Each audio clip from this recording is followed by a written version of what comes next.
What is happening out there, rotoscouts baseball fans? Welcome to the show, gang. Tuesday afternoon. Apologies for yesterday. A little bit of an unscheduled show absence, whatever. Had projections and everything up for both baseball and football yesterday. Just was not feeling 100% and just always want to put on a good show for you guys and be valuable if I'm going to ask you for so much time. So we just didn't do it. But we're back today. We also only had a 4-gamer yesterday for baseball, tiny prize pools, that ridiculous Monday night football slate with the 2 games. It's getting ugly for Trevor Lawrence, speaking of those football games. A lot of chatter about that today. Numbers don't look all that much better than Daniel Jones when you really put them side by side, which is shocking because Daniel Jones is the worst quarterback I've ever seen. Hopefully things are going well out there. Congrats to Dennis, XX Cubs fan. Took down I think it ended up in like 4th or 5th place, but a couple K over the weekend on the football slate. Forget whether that was Monday or I think that was the Sunday slate. He was in first place when the main slate ended on DraftKings, but on FanDuel you still got to sweat that night game, and a couple people caught him there. So unfortunately not the big prize at the top, but still a very solid little Sunday. Hopefully we had some other winners out there. Wasn't my best week of football. The first 2 weeks were a little bit better for me, but we move on. Good baseball slate to talk about today. 10 games up. Decent pitching slate. A lot of options to work with.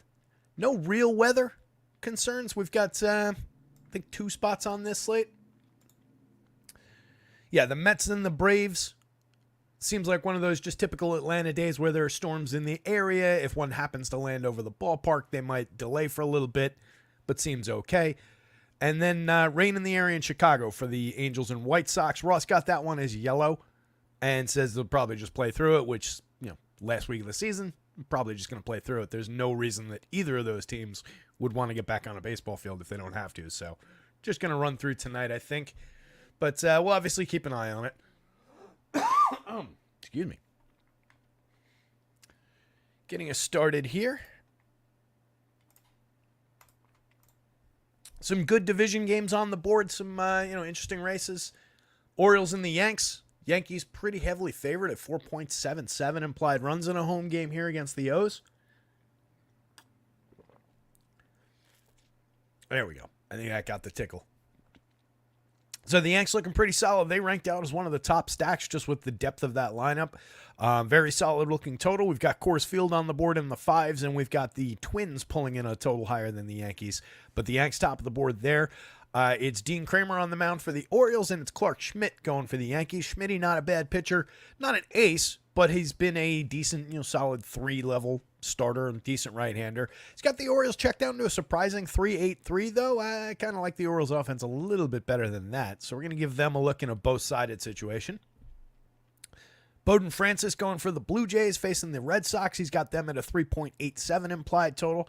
Since we last spoke, Rafi Devers got shelved for the last week of the season, so he's not going to be in the lineup. Still a good lefty-heavy Red Sox lineup there, but definitely diminished by the lack of their superstar. I do think we could get to them at least and maybe consider them kicking around a little bit, but we do have a slate with a number of low 4s totals, where a lot of recent slates, a lot of September baseball, we've been chasing high 3s in some spots.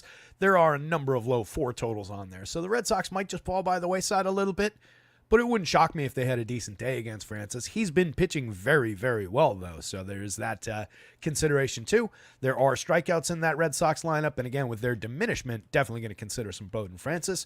And then it's Brian Bayo on the mound on the Red Sox. 4.21 implied total for the Blue Jays.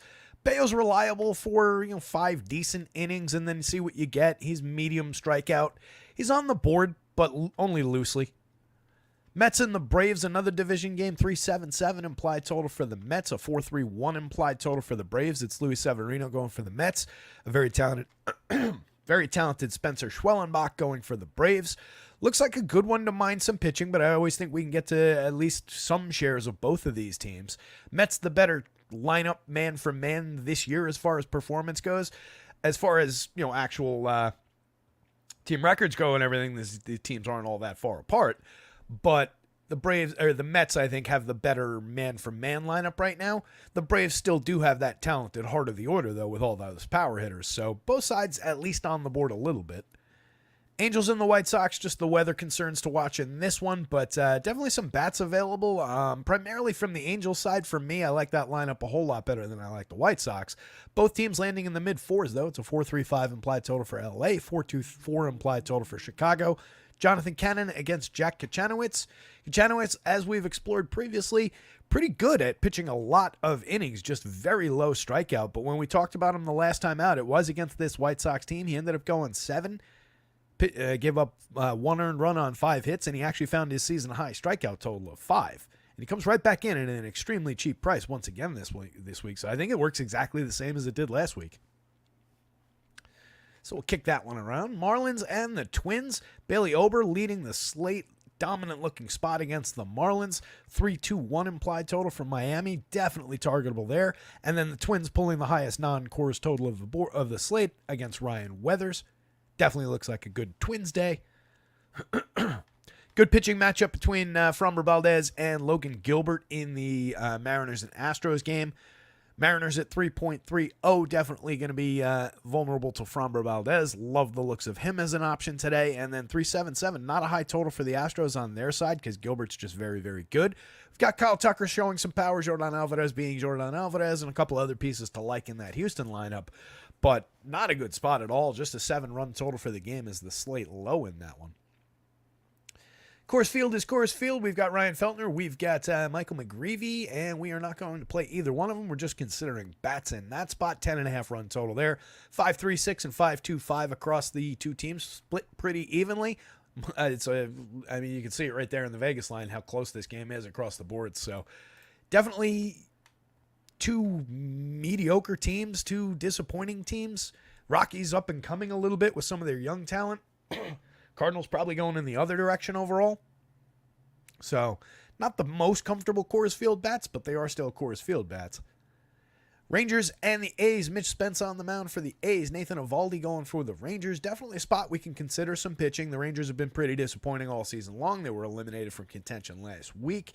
Definitely just kind of playing out the string here, and a team that's been bad all year. I don't see why we couldn't target them with a little bit of Spence, with a little bit of faith on that. And then Eovaldi against the A's, just a pretty decent looking spot. 3.83 implied total for Texas, 3.75 for the A's.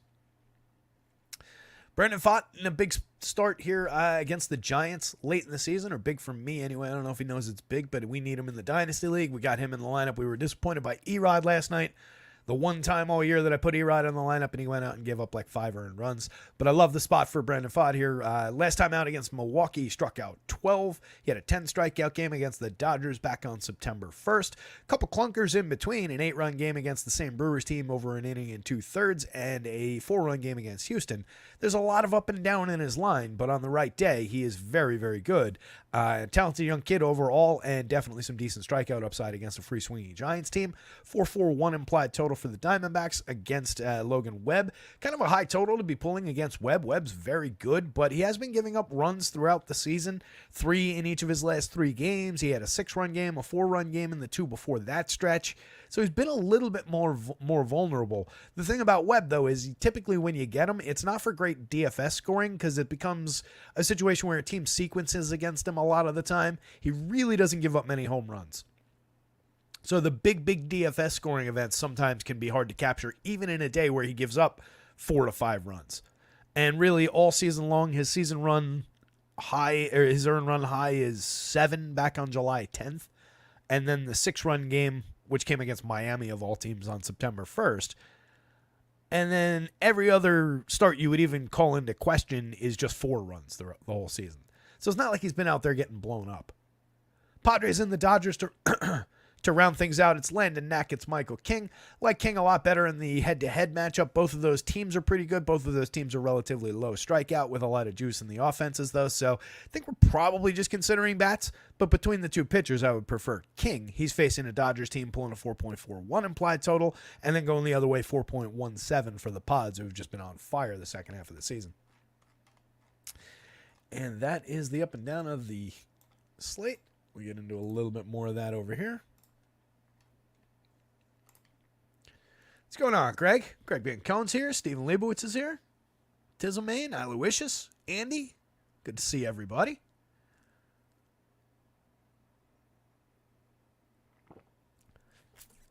Steven doesn't mind some Bayo in some spots to be contrarian if you need to save some ownership. Yeah.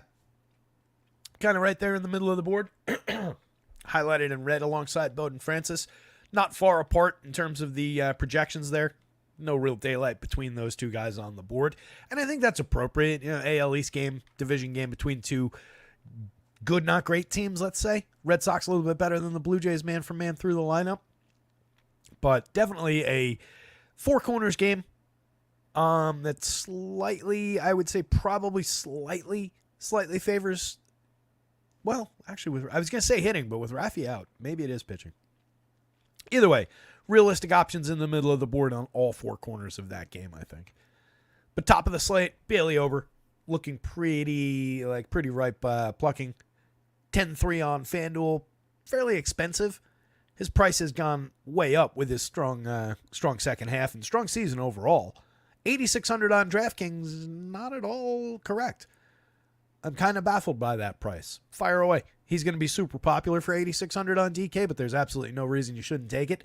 And honestly, just taking that and pairing it with $8,700 Nathan Eovaldi against Oakland is a really good idea. They're the top two projected pitchers against two of the lower-end teams in the sport. The A's have been better second half, but they're still not good.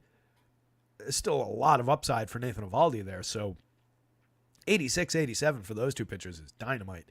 Logan Gilbert against the Astros, 99.93. Not a bad price for that pitcher for his talent, but that's a really bad matchup. I greatly prefer Fromber for 11 or 10 on the other side of that game. Dynamite matchup against Seattle. He's one of the top talents in the league on the mound. Very, very good at keeping the ball down, limiting home runs, limiting power against, finding his strikeouts this year. Love the upside for Fromber. Fott, I just mentioned before, decent strikeout upside in that game. You got to have a little bit of faith that he's going to have, his good day controlling runs. Those tend to come and go. It's a little bit of a roller coaster of a pitcher, but we've gotten more good than bad over the 2 years now that we've had him, or season and 3 quarters that we've had him. 86-82, not a bad price against a free swinging Giants team. Clark Schmidt, definitely good enough to pay off those prices. 82-79, not bad at all in a game against the Orioles. I have enough faith in Schmidt's talent that I believe in those projections with some ceiling on it for those prices, even against a good Orioles lineup. I like the idea of Schmidt plus Yankees stack to maybe pad out the win bonus, capture that idea. So not a bad option at all at price. And if you're pairing $7,900 Schmidt with $8,600 Ober, $8,700 Eovaldi off the top, you're doing pretty well price-wise on the mound.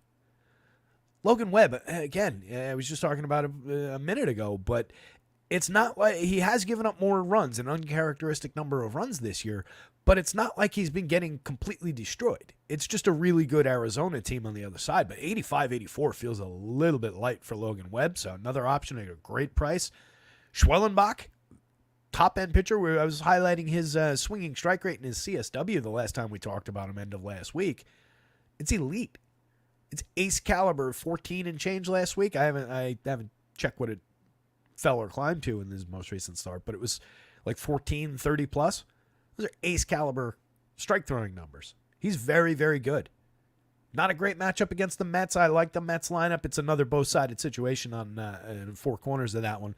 And you can see Severino's right down here. So all of those guys just kind of grouped together with Michael King in the middle of it in yet another kind of 4 corners game with the Pods and the Dodgers both being decent lineups, being fairly low strikeout, but Michael King playable at worst, 95-91, maybe a little bit expensive for the matchup. I'd rather have him at some of these prices maybe, but he's playable and he's got major strikeout upside in terms of his talent. Sevy, definite strikeout upside for 89-75. Bayo against Toronto. The one thing about the Toronto spot is they're not very high strikeout.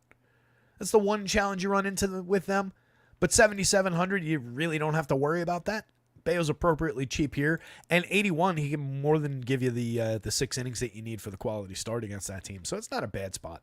Sevy, the price is up a little bit, but there is a strikeout bump most days against that Braves team. 75 dynamite price on DraftKings. You can absolutely go there.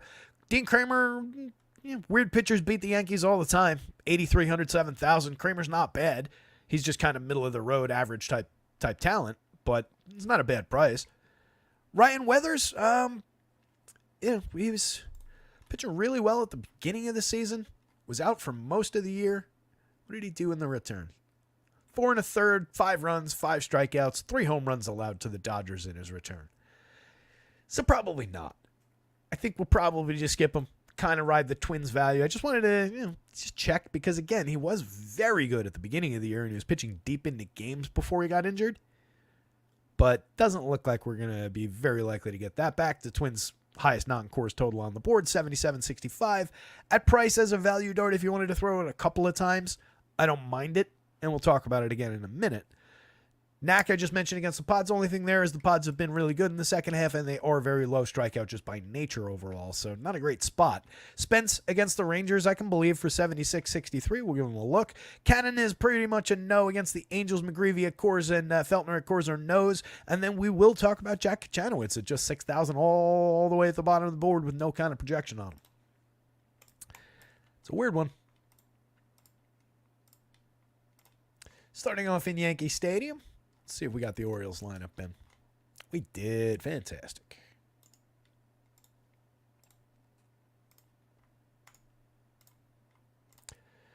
Hit the like button as we get started. It's that little thumbs up-y looking thing down there if you guys aren't familiar. I know like a third of you guys, a half of you guys, whatever it is, whatever the actual counts are. Some of you know where it is, but the rest of you could find it. Hit the subscribe as well. That way you know when we go live with these random-ass shows that go through the week. Football's going to be coming down. You're going to try and do the same thing as last week. Going to try and knock out a Wednesday evening probably tomorrow, but it might fall to Thursday. You know how things go. But we're going to try and knock out another just slate overview, Vegas lines, game environments, quarterbacks show, where we'll talk a little bit about the stacks, the shape of the slate, do an hour and a half. I thought it went well last Wednesday for those that were able to find it, that knew it happened. Hopefully more people will see it this week. And then that shaves a little bit of time off. We were slightly more efficient with the marathon show, talking about skill players and so on and so forth. That happened on Saturday this past week. We'll see where it lands. It might be Friday this week, might be Saturday. Just thinking schedule. I've got Saturday afternoon. I am 100% not going to be here, though. I have tickets, last Yankees home game of the year for me, and not only that, Paul Skeens is starting. Fingers crossed they don't scratch him, and just tell him, hey, good season, take your sub-2 ERA and hit the pine. I really hope he pitches that game. So full plans to go to that game, so it won't be an early show on Saturday, but might come back from that and do like an evening show. But you guys will have plenty of notice on when those football shows happen. Speaking of, check out our guys over at acemind.io. Great site for running sims. It is invaluable for building NFL lineups. Just absolutely critical for any kind of NFL slate. acemind.io. Promo code rotoscouts, all in caps, gets you 20% off your first month. These people will not stop texting me. Is like, did something crazy happen? No. This is just nonsense. All right. So anyway, diving in. It's two good lineups. It's two decent right-handed pitchers. You can see a 22.5% strikeout rate for Kramer over 23 starts, 124 2/3 this season. 4.19 ERA with a 4.31 xFIP. Not bad, but definitely not good. And if you could select a pitcher out of a drawer to throw at the Yankees at home in Yankee Stadium, it probably wouldn't be Dean Kramer. 9.2% walks is too high. He's not bad for premium contact, but he has given up a number of barrels at 9.7%. And he is a fly ball trajectory pitcher, which doesn't really mix well with the Yankees, with Yankee Stadium in general. Fucking Boone. God damn it. He didn't. Sorry, just noticed the Yankees lineup doesn't include Jason Dominguez because we have the worst manager in the sport. Why is Alex Verdugo in the game? Why?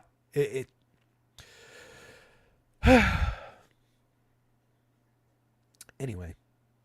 So they have hitters like Gleyber Torres and Soto and Judge up at the top of the lineup. A very good young catcher in the middle from the left side. A couple of very, very talented left-handed hitters. Dominguez is a switch hitter, so he would have been one of them. Instead, they have a very untalented 9-hitter from the left side of the plate at the bottom of the lineup. Throw Kramer. But Very challenging Yankees lineup for him to get through. 7,800. Like I said, not bad. Bad's the wrong word. Middle of the road type pitchers, average pitchers do beat this Yankees team quite a bit. 21.4% strikeouts, not the highest, not the lowest. There are some Ks in there, but there's also a lot of danger. So I don't love the Kramer spot. Couple of value darts maybe on DraftKings at 7,000. FanDuel at 83. I don't think you need to go there. Clark Schmidt, 79.82. A little bit more meat on the bone. Playable on both sides, I think, against this Orioles lineup. 21.2% strikeout rate for them. He's got a 26% rate over 76 innings, 14 starts. Missed some time in the middle of the season, but overall has been pitching pretty well. 2.37 ERA, but a 3.80 xFIP underneath. Stuff Plus loves the Arsenal at 114. That's way above average. He's got a 12% swinging strike rate, 30.8% CSW, so a lot of strikes thrown. In his 3 games back, 4 2/3 of shutout ball, gave up 4 hits to the Cubs at Wrigley, 2 strikeouts and a walk. Second game back, 5 2/3 against the Red Sox, 2 earned runs allowed, gave up a homer but struck out 5 and went decently deep in that game. And then against the Mariners, gave up 3 runs but only one of them earned, struck out 7, 3 walks, 5 innings.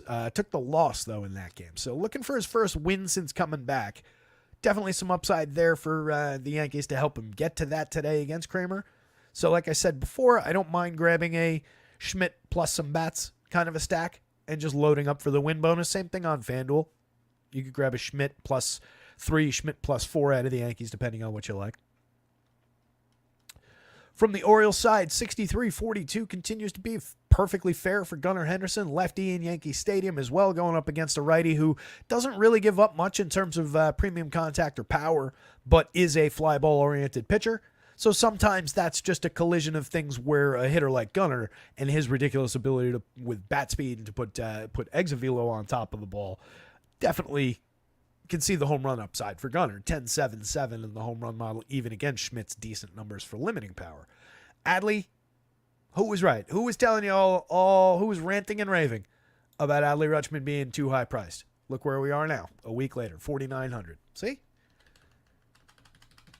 Should get a job with DraftKings pricing these things. 3,000 on FanDuel, 19 home runs, 321 on base, a 105 WRC plus 144 ISO. Still fantastic. All right, there's nothing at all bad about Adley Rutschman. The fact that he's 49 now makes him significantly more appealing than he was last week. Apparently, a lot of it is because he got hit on the hand, then he's got a hurt hand, and just kind of playing through it. Tremendous plays, everyday catcher, 614 plate appearances. There's value in the plate appearances guarantee and the position in the lineup alone.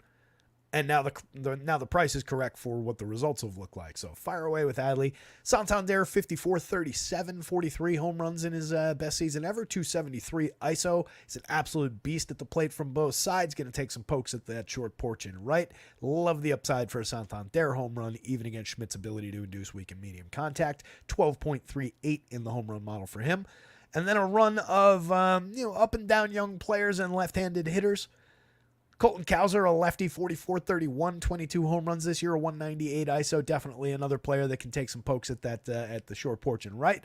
Jordan Westberg from the other side of the plate hits the ball very hard, 12.5% barrels, 47.2% hard hits from the right side of the plate. Second and third base eligible on DraftKings. Add shortstop to that mix on FanDuel. He hit 18 home runs in 424 plate appearances, 228 ISO, 131 WRC plus. Ryan O'Hearn is cheap at the left side of the plate, 4,000, 2,800. He's got outfield eligibility and in addition to first base on FanDuel. 13 home runs, a 330 on base, 113 WRC plus. Big part of all their run creation down toward the bottom of the lineup and not a strikeout target, 13.7% this year. Heston Kjerstad, 35-26. 3 home runs and 103 plate appearances. He hasn't been bad. 261, 369, 386 is a good slash line. Very good on base percentage. 42.4% hard hits. He's just striking out a little bit. 28.2% Ks, but 9.7% walks. And again, that 369 on base, it's really all that matters there. Creating runs 20% better than average. Cheap in the outfield, always playable, lefty. Ramon Urias, 4,000, 2,500. Better buy on FanDuel with 3 position eligibility for 25 than he is on DraftKings for 4. 279 plate appearances. He's hit 10 home runs this year, 172 ISO, 116 WRC plus. We've talked about him through the season as whenever he's in the lineup, he is a sneaky cheap power bat from the right side. If he played 600 plus plate appearances, he'd have a shot at 20 plus home runs easily. Obviously, because he's got half that total in under 300 plate appearances. Jackass. I got halfway through saying that he'd be like 25, 30, and then I decided to hedge. But like, 25 in 600 plate appearances, I could see 25.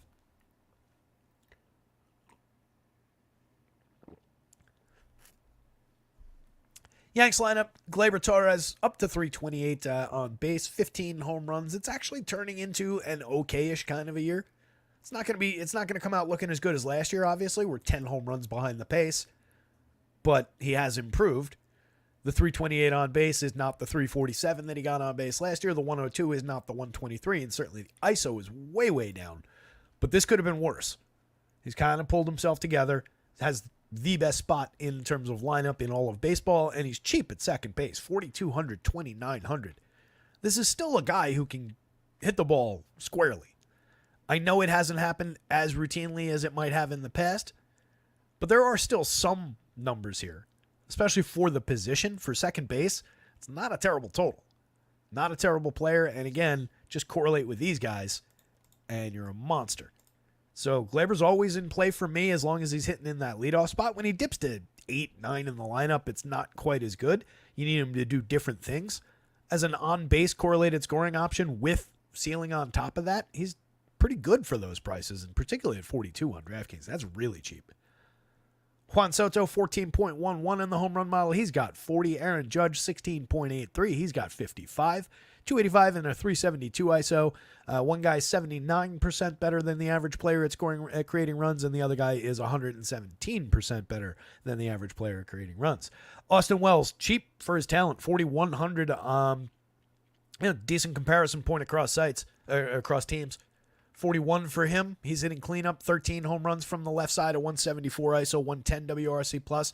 If you look across the board at Adley, 19 home runs in twice as many plate appearances, a 144 ISO, 105 WRC plus. Which one of those catchers has been better this year? Giancarlo Stanton, 45-31, 26 home runs, and 243 ISO. Monster power bat from the right side. 20% barrel rate, 54.7% hard hits. Absolutely dynamite. Let other people skip him in their Yankee stacks and put him in yours. He belongs there. Jazzy Chisholm, 5,600, 3,600. Love the player.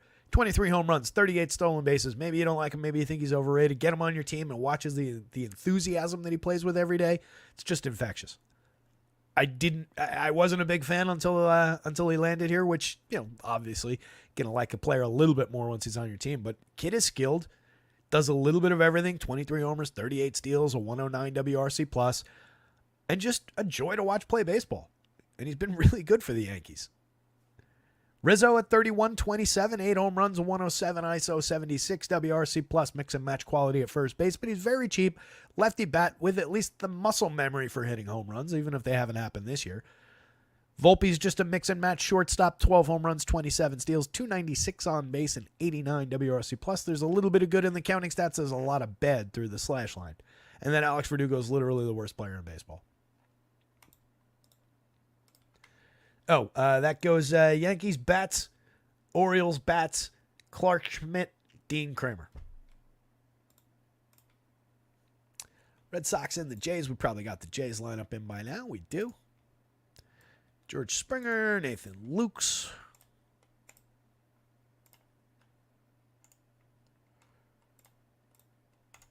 I love that first two games are awesome, like AL East rivalry matchups. Then you get the third game, you're like, Mets Braves, it's just all divisional rivalry games. And then it's like Angels White Sox, like, okay, well, at least they threw two terrible teams together, so like, who cares, whatever. Then you get down to here and it's like Marlins and the Twins. It's just such a weird combination of teams in some of these. But these games up top, at least the first three here, just dynamite rivalry division games. Red Sox with Bayo on the hill, 77-81. He's got a 21.7% strikeout, 4.49 ERA, but a much tighter 3.88 xFIP that makes him playable, makes it a little bit more believable that he is talented. He's good at keeping the ball down, keeping the ball on the ground. He's not elite. He's no Framber Valdez. He's not Logan Webb. But he is good at keeping the ball down. 6.4 degree average launch, a 277% home run rate, 88.6 miles an hour of exit velo, and a 41.4% hard hit rate this season. Typically, we don't care about those quite as much when the ball's got that kind of a trajectory on average. And that is the case with Bayo, but those hard hits do tend to sometimes lead to, well-struck balls through the infield, over the infielders' heads and into the outfield for base hits and extra base hits. So that's where some of the 4.49 ERA comes from. Some of that also comes from the elevated 9% walk rate. 1.37 whip is too many runners on base just in general. But he's a good strike thrower, 11.4% swinging, 28.1% CSW is all right. Could find some strikeout upside on the right day. But this Blue Jays lineup, 19.9% confirmed strikeout rate. A couple really low strikeout guys. A couple of elevated guys down toward the back of the lineup with Addison Barger, Davis Schneider, and Joey Loperfido all pushing that rate up. Outside of those three hitters, everybody else is in the mid to low teens or single digits like Ernie Clement. So it's not a great strikeout target. That's the one concern with Bayo, but he's cheap, 77.81. Give me 6 innings, give me 5 strikeouts, and you're probably okay for that price. And then if the win comes through, then so much the better. And that's basically the definition of a Bayo start. Last time out against the Rays, 5 2/3, 1 run, 7 strikeouts.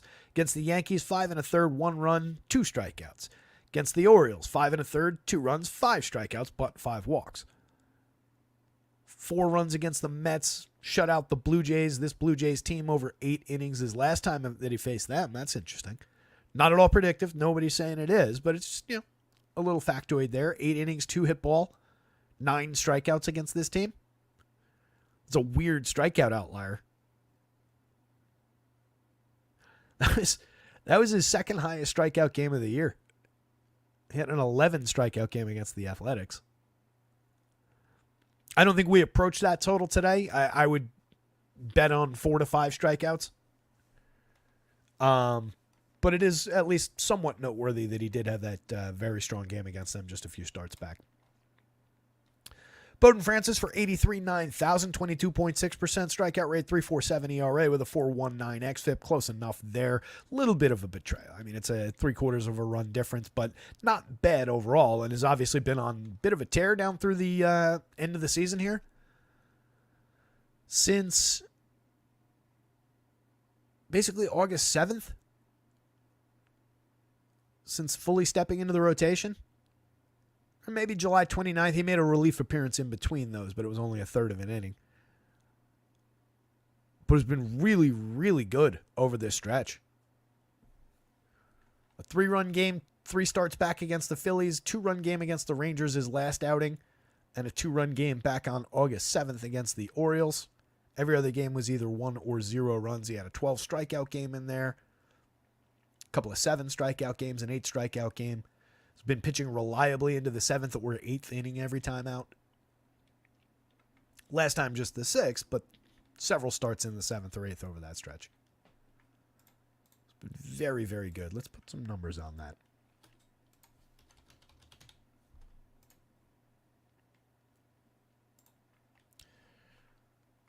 That is... So, since the 29th of July, Bowden Francis has a 1.95 ERA, but a 3.89 xFIP. The xFIP looks a lot like the season-long xFIP. 60 innings, he's faced 217 hitters. He's given up 13 earned runs. Has given up 9 home runs in that stretch. 2 home run games. 54 Ks and 7 walks. Let's say 8.1 K per 9, which is not anything to write home about, but a couple monster strikeout performances. So there is the potential for him to just continue that thread. I'm not a huge believer. I think he's just, I think he's this pitcher. I think he's that guy. This guy, okay, averages kind of strikeout rate. Maybe he's good at limiting walks. Comes in around a high 3s, low 4s runs number. A solid 3-4 starter, not a bad pitcher, but not somebody who's fantastic and not somebody I'm going to rush out to roster at slightly elevated prices, especially here against what is a still high-quality Red Sox lineup. There are strikeouts here, 24.3% for this confirmed version of the lineup. Story at 30% is pushing that up a little bit, but you can see a lot of high strikeout guys through there. So not the worst spot, not the best spot for Francis. I'm a little bit low faith. I think he works way, way better on DraftKings for 83, though, than he does for 9,000 on FanDuel. I definitely would roster some Red Sox against. I think it makes some sense probably to hedge them at low ownership if you take a big position on Bowden Francis. If you only have a few Francis shares, then you don't have to. And you don't need Francis to go to the Red Sox. You can just independently take shares of the Red Sox because a number of decent lefties still in that lineup, a number of very appealing bats still in that lineup. Jarren Duran off the top is 155, 38, 21 homers, 34 steals, a 130 WRC plus with a 212 ISO. Romy Gonzalez, typically a player we're looking at when there's a lefty on the mound. 3,300, 2,600 across sites. He fills 5 positions on the FanDuel slate for 26. That's not a bad buy. Overall for the season, he's got a 49.6% hard hit rate, 8% barrels in his 204 plate appearances. 6 home runs, 11 steals, a 103 WRC plus. See what the numbers against same-handed pitching are. I know he's good against lefties because we've looked at him a bunch of times. 295, 357, 518 with a 223 ISO and all 6 of his home runs against left-handed pitching, against same-handed pitching, right-handed pitching. 240, 244, 307 with a .067 ISO and a 43 WRC plus. That's concerning.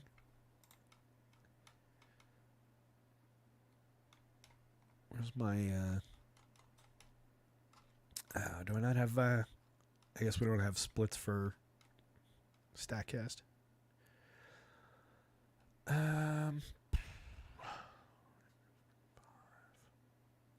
Yeah, the hard hit rate dips pretty significantly. Romy's cheap, but he is not good against right-handed pitching. Tristan Casas is very good against everybody. 13.3% barrels, 43.3% hard hits, 12 home runs in 222 plate appearances with a 223 ISO. This is a partial season, and he's been dynamite whenever he's been out there. Very cheap for his talent, for his upside, 13.92 in today's home run model. Trevor Story at 33.29 again, 30+% strikeouts so far, but that's against 9% walks. Just hasn't really made any kind of quality contact. 5.7% barrels, 24.5% hard hits. Has managed 2 home runs in his 89 plate appearances, but just a 125 ISO and 90 WRC plus. 6 steals on his 326 on base. He's a mixer in the middle of the lineup. It's not like he's expensive, so you don't need that much. Shortstop, just not the best spot to fill with a player like that, but I do still continue to think that he's got upside. Yoshida, 35, 3,000, definitely a player with upside. 286, 355, 422, creating runs 18% better than average. Very high quality lefty line drive bat, low strikeout, medium walk, puts a ton of balls in play. A lot of quality with Yoshida. For 2,200, Vaughn Grissom at second base, shortstop eligible for the same price on FanDuel. Hasn't given us anything over 96 plate appearances. Last year, he was okay over 80 chances in terms of the slash line. Just really hasn't gotten a huge shot. 5 home runs, 5 steals in 156 with a good slash line, good on base, and a 121 WRC plus 2 years ago with the Braves. There is upside there. Kid's supposed to be good. We just haven't seen anything consistent, and we haven't seen a consistent opportunity. But he's very cheap if you're stacking this team. Willie Abreu, 15 home runs, a 212 ISO, 117 WRC plus. Makes tremendous contact. Definitely cheap. A lefty that you can throw into the lineup. Would have liked to have had him hitting up in this kind of territory, but I'll take him from down here for a few shares if I'm stacking Sox. Danny Jansen, 33-27. A playable catcher, but not really ideal. 9 home runs this season, but very limited in terms of the slash line at 203, 309, 351. 90 WRC plus isn't appealing at all, so it's pretty skippable. 2,900 across sites for Ceddanne Rafaela with multi-position, including second base. If you play him, stick him at second base on either site. That's where he belongs. 15 homers, 19 steals. You can do worse in terms of counting stats, but there's no reliability at a 274 on base. The 79 WRC plus kind of reveals that. On the Blue Jays side, George Springer in his typical leadoff spot at 42, 3,000. Just 220, 302, 371, 94 WRC plus. I was looking at Springer. We had our final transaction deadline of the year, and I had him as a pickup because somebody dropped him. He was like a signable for next year in the, I want to say, 3rd round or something. And it's our shortened draft because of all the contracts, so that's actually decent value for the player that he once was. And I decided to move him to my active roster and drop somebody else so that I would have the opportunity to sign him if I want. But just looking at him, I mean, such a bad year. Last year was a bit of a decline from his former heights, but not nearly as big a dip. Mid-30s, I want to say 35. now. So we're getting up there with Springer. It's just kind of went quick. It was 10 quick years with George Springer. 19 homers, 15 steals. He hasn't been completely dead. 152 ISO, 94 WRC plus. There's enough there that I can envision the bounce back next year, and especially because of this, there's no difference in the strikeout and the walk. 9% barrels and 37.1% hard hits. The barrel rate's actually higher than last year, higher than the year before. The hard hits down, but I mean, somewhat in line with the previous numbers. It's not like he dipped into the 20s. So I'm kind of a believer in cheap any given slate upside down the last week of the season here, and I'm kind of a believer in a bounce back next year, but we'll see. It's an aging player. 35-29 for Nathan Luke's a young player, 73 plate appearances in. He's got the 313, 370, 422 slash line, 126 WRC plus. It's been pretty decent. He's been low strikeout, high walk for this team. A lot of good bat on ball. Hasn't really hit the ball hard, so a lot of bat on ball, not necessarily good bat on ball. In the minors, Luke's had 7 home runs and 231 plate appearances in AAA this year. 333, 403, 469. So very good for on base with a little bit of potential power upside. Reminds me of what we see with Spencer Harwitz. Excellent on base skills, decent average, and like medium with a little bit of upside power. Vladdy Guerrero at 53-37 has 30 home runs on the board, a 224 ISO, a 166 WRC plus. Remember back at the beginning of the season when everybody was like, "Oh my God, what's wrong with Vlad Guerrero?" Well, 575 plate appearances later, after that first shaky 100 or so, 13.6% barrels, 55.1% hard hits, slashing 324, 397, 548. Pretty sure he's still good. Harwitz with a 361 on base is dynamite for that. I would honestly want him hitting ahead of Vladdy, but they make their decisions in weird ways up in Canada. 3,800, 2,800. I like him better at second base where you can get him on FanDuel than at first base on DraftKings. But considering you can get Vladdy at third, you're okay there positionally. You just put one at third, one at first. And that's fine. I do want both players if I'm stacking Blue Jays.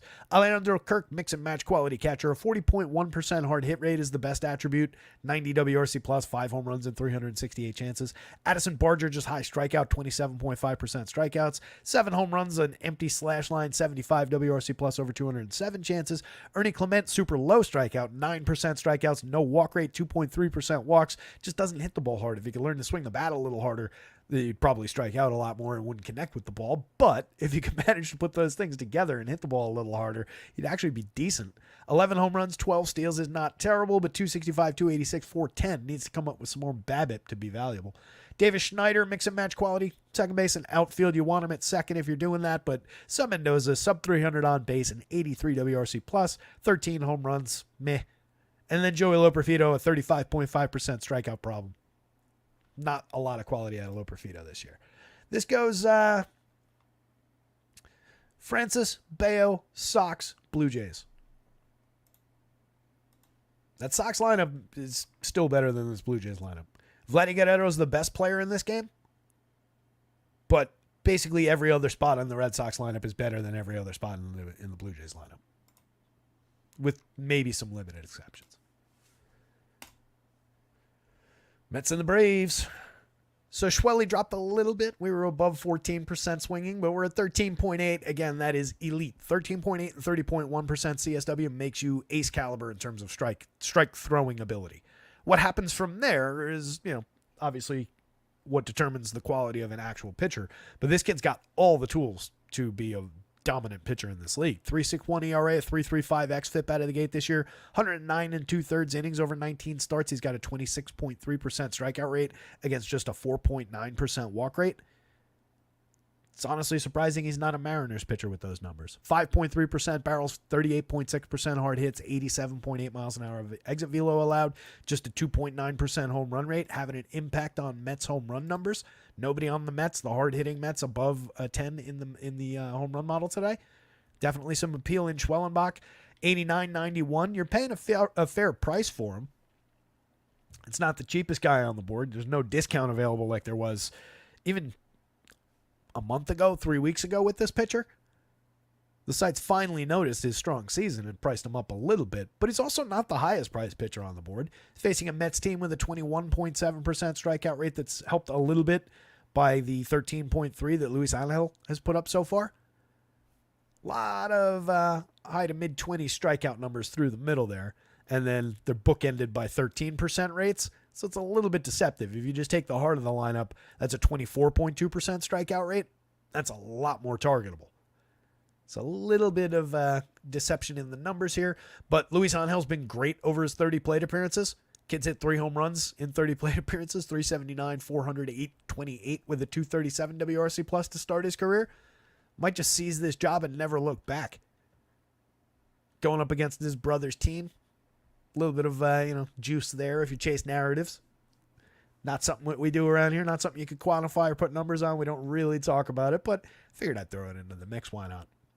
There will be an Acuna on the field at the end of the season in Atlanta. How about that? Iglesias at the top of the lineup, completely overperforming his talent as a late 30s player, mid 30s player late in his career. 337, 381, 459, a 139 WRC plus, 4 homers, 5 steals. He's been tremendous. Low strikeout, low walk, putting a lot of balls in play, succeeding through BABIP. Great spot in their lineup. There's really no issue going to him at these prices. It's fine, but it's just not a good player. Know that you're buying like a mediocre utility man replacement level player who's just had the best 265 plate appearances of his career. Brandon Nimmo at 46, 31, 22 homers, 14 steals. Mediocre slash line for Nimmo. He's usually better than that. 178 ISO is also a little bit of a dip, but still hits the ball hard, still connects fairly regularly, draws his walks, always in play. 46, 31, the prices are down a little bit. Starling Marte for $4,000, $2,900, downright cheap. 7 home runs, 16 steals. Good at everything, not great at anything. 270, 327, 391, a 105 WRC plus. 44% hard hits, 6.9% barrels, medium strikeout rate, medium walk rate. Nothing wrong with plugging Starling Marte shares into your outfield. And honestly, if you like him better than Nimmo, I have no issues with it. It's a lefty-righty consideration a little bit there. There's a bigger price gap on DraftKings than there is on FanDuel, but it's a reasonable alternative. Pete Alonso at 48. Very affordable, 31 on FanDuel, super affordable for a guy with 34 home runs, a 227 ISO, 125 WRC plus. Schwelly doesn't give up much in terms of the long ball, but Alonso's one of the likely Mets to go find it if anybody's got a 9.53 in the home run model today. Jesse Winker having a good year overall, 257, 363, 410, most specifically as an on-base and correlated scoring option. 14 home runs, 14 steals from the left side. Not bad numbers across the board, over 501 plate appearances from Winker, and he's cheap.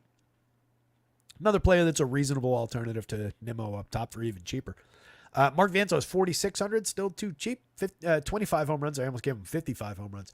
Aaron Judge, 247 ISO to go with his 25 homers and 432 plate appearances. If he was at 600 plus plate appearances, we'd be over 30 home runs. I mean, I think there's no question about it. 134 WRC plus. Kid is good. Take advantage. Tyrone Taylor, 32, 25, 7 homers, 10 steals, a 103 WRC plus. Not bad. Mix and match caliber player. If you play Harrison Bader at the bottom of the Mets lineup, you play Tyrone Taylor for the same reasons. Francisco Alvarez, a lot of power in that bat. He's up to 11 home runs, 169 ISO, 102 WRC plus. Putting up some numbers toward the end of the year here, 41.1% hard hits, 7% barrels, maybe finally rounding into form for the season after missing a lot of time. And then Acuna, again, 3,800, 2,300. FanDuel hasn't priced him up yet at all. DraftKings getting up there a little bit, but obviously under 4,000. It's still very affordable for one of the top prospects in their organization and a kid who's hit the ground running in the show so far. On the Brave side, you can target Sevy and Schwelly. 7,500 for Severino, 89 on FanDuel is obviously a much higher price. I like it on DraftKings. I question the viability on the FanDuel slate. He's not been bad at all this year. 3.79 ERA, but a 4.16 xFIP is a little bit more pedestrian. 2.97% home run rate is not bad on 5.6% barrels. He's been downright good at inducing medium and weak contact. 35.1% hard hits, 87.1 miles an hour of exit velo. Few too many walks at 8%, but it's non-tragic. 21.1% strikeouts, not good, not bad, just right around the average. What concerns me is the lack of strike throwing. 24.4% CSW, 9.5% swinging strike rate. I mean, that's where your strikeouts have gone. But the most encouraging thing, honestly, for Severino is 30 starts and 178 innings. You like to see that from an injury-prone pitcher.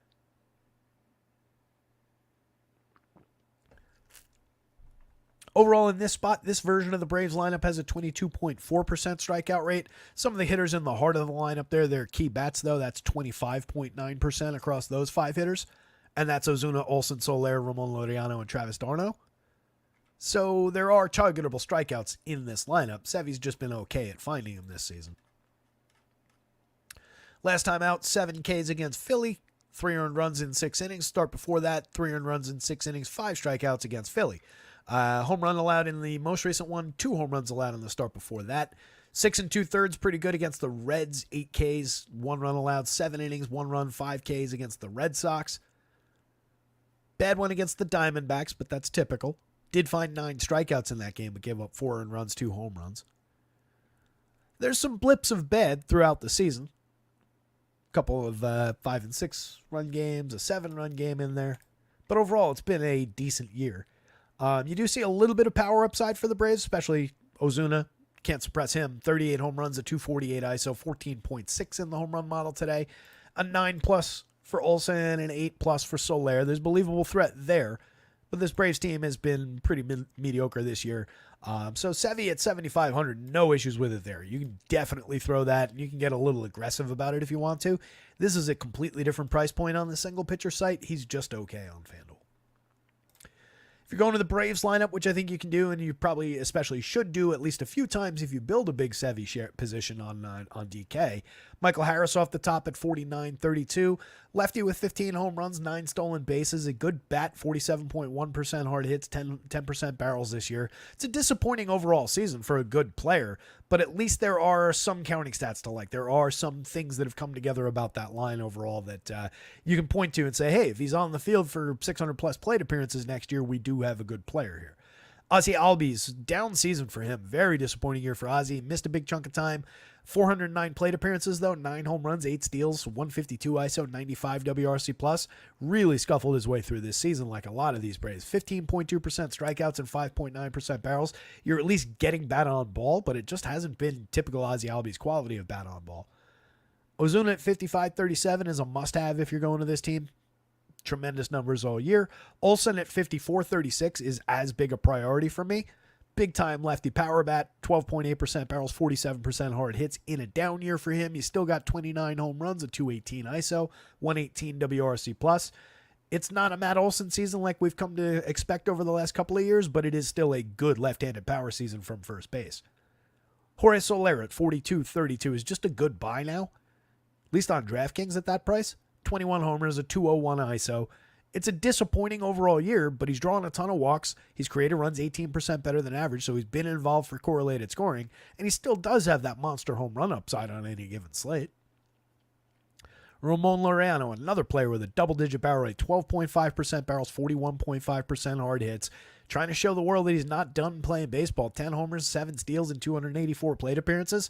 I was ready to write him off when he first landed in this lineup, and he's held it down pretty well. 179 ISO, 109 WRC+. Nothing exceptional, but playable for DFS for any given slate upside, and cheap. Travis d'Arnaud hits the ball just as hard as Sean Murphy does. Those two are basically, just Voltron them into one catcher, and you've got some pretty terrific numbers. 14 homers for d'Arnaud, a 198 ISO. He's been the better of the two by the numbers this year, but Murph missed a lot of time, got irregular opportunities. D'Arnaud is always playable when he's in the lineup, and he's always cheap. Urshela and Arcia at the bottom of the lineup, pretty skippable. Arcia did get to his 17 home runs. How about that? 138 ISO, though, a 71 WRC+, and a 269 on base. It has not been a good season for Orlando Arcia, and Gio Urshela has never been much of a hitter, just low strikeout. Schwellenbach, but it's close. Mets bats right behind him. Severino right behind that. Braves bats bringing up the bottom of the board. I think that's anti-Vegas. Yeah, Vegas likes the Braves bats a lot better. Maybe I should go that route.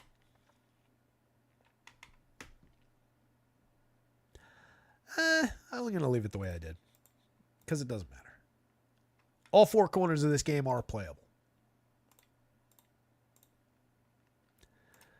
Got both of these lineups already. Jonathan Cannon, pretty bad, 16.9% strikeouts, a 4.61 ERA, a 4.66 xFIP, pretty targetable for home run upside at 3.54%.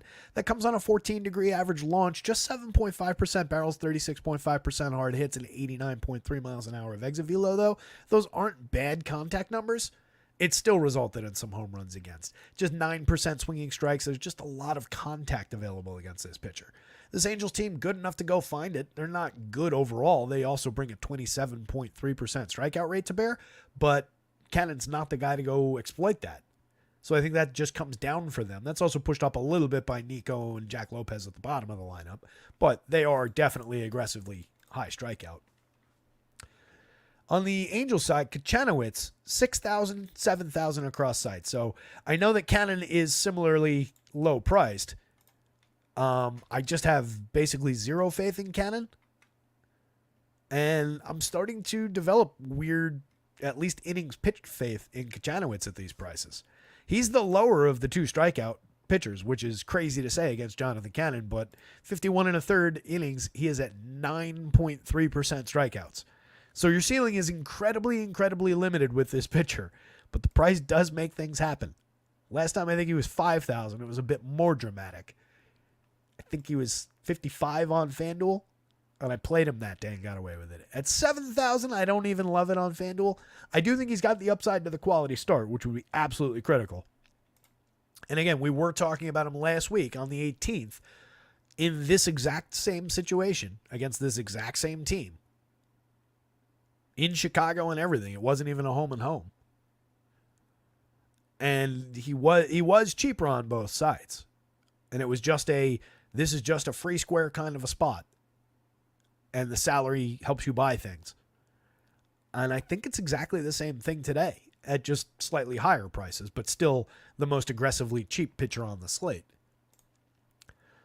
In that start last week, and again, nothing predictive about the fact that he just did this outside of it was continuing a stretch of innings depth, which is really the critical thing with Jack Kachanowicz here. 7 innings against this White Sox team, 1 earned run on 5 hits, 5 strikeouts. Season high strikeout for a guy, again, with a sub 10% strikeout rate. Keep that in mind. But 5 strikeouts against this team last week. Start before that, 5 2/3 against the Twins, 4-run ball, 7 hits, 3 strikeouts, 1 walk. That was his worst start. Well, worst start since the beginning of August. Since in this run of starts. He made 2 pretty bad starts in early July, then got a couple weeks off, and then came back on the 11th and has been really good since. In that start on August 11th, he faced Washington, 7 2/3, 2 earned runs, 2 strikeouts. 6 innings against the Braves, 2 earned runs, no strikeouts, 3 walks. 6 innings against Toronto, 3 earned runs, 1 strikeout. 6 innings against the Tigers, no earned runs, 5 hits, 4 strikeouts. 6 innings against the Rangers, 8 hits, 3 runs, no strikeouts. That's the entire game log. The point being, and hopefully you noticed the trend there, was the 6+ innings almost locked in. He's pitched into the 6th inning every start since August 11th. That's 1, 2, 3, 7 starts in a row. He only failed to complete the 6th one time in that stretch. That was the 5 2/3 against the Twins when he gave up 4 earned runs. He's booked the quality start in 6 out of those 7 starts. The only one he didn't was the 5 2/3, 4 earned runs against the Twins. There's at least a little bit of meat on the bone. Not expecting a big strikeout game. You do not have much ceiling, but you do probably have upside to 27, 28 FanDuel points before the bonus. They win, they get the quality start. You got in the 30s, maybe. Quality start's going to be absolutely critical. 6,000 on DK needs to do less. 5 innings and a couple of strikeouts is easily in play. 7 innings and a couple of strikeouts is in play. For 6,000, you could do worse from the bargain bin. I know he doesn't project well, but he does have upside into the 15-ish kind of DK point territory for that salary. It's okay. I don't know that he's got 20 in his bag. That would be a surprise. What did that DK total out to the last start? Anybody have a number? Jump into chat here, see what you guys are talking about. Steven says I can has all baseball today. Harold, Andy saying hi to each other. Tiz picked up on the fact that I'm not a Verdugo fan. Yeah, I wasn't being subtle about that. Yeah, he's been so bad. The funniest thing I saw about that Ohtani game, that ridiculous game, and I think I mentioned it on a show at the end the other day, that monster game where he went over 51, went up to 51-51 with the 3 home runs and the 4 extra base hits and everything. He earned in that game alone for the season, he earned a .7 FWAR, and Verdugo's for the season that day, for the entire season, was .6. So Ohtani in that one game was more valuable to the Dodgers season than Verdugo's been to the Yankees season all year.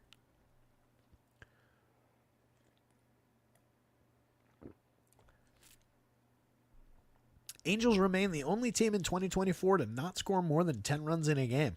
Wow, I didn't know that. So you definitely don't want them for that 1 through 10 game. You ever play those? Those pools where everybody gets a team out of the 30 teams, and it's like Scoro, like, first one to complete all scores between 1 and 10 runs scored wins. Typically, you can run it twice in a season. Multiplayer, Terra usually sim 50,000 lineups using the random number selection function. Should I be allocating player usage to top projected bats or by team stacks?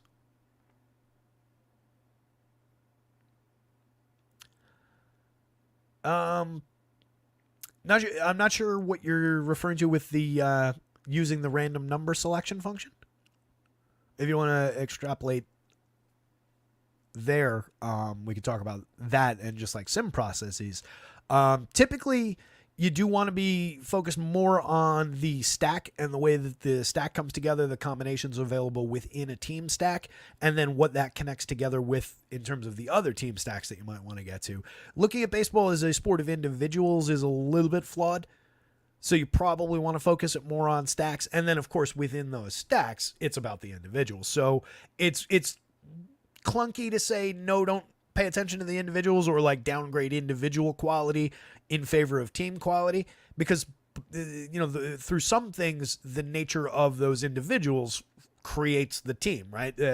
These stacks are made up of those individuals. So a team with a very good stack outlook should typically float you up a little bit just naturally by all those guys being decently projected. Doesn't always happen. Sometimes it is about matchup game environment situation where there's like, the projections don't really show it. They're getting outpaced by 0.2 on the board by some of these other teams, and we get into those kind of things. So that's why I do think you angle it more towards stack and stack opportunity. And then within that, you can get into, layering your player projections and your player usage, and your lineup spots become critical, and obviously pricing and ownership. But yeah, I would just, surface level answer, I would focus it more towards stacks. For baseball. For football, totally different. For basketball, completely different. No stacking in basketball. Football, stacking, yes, for sure, always, but a lot of individual upside as well. You build one stack in football, you're off and running, and then everybody else is football. Or everybody else is individual. Guillotine League, there you go. So yeah, Greg, I'm with you. I think the Padres could do some damage. They've been doing damage. What's their second half record is best in baseball, right?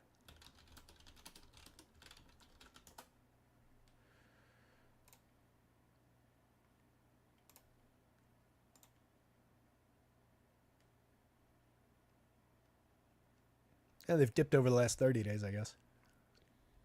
The Mets are 22-8 over the last 30 days. Pretty damn good.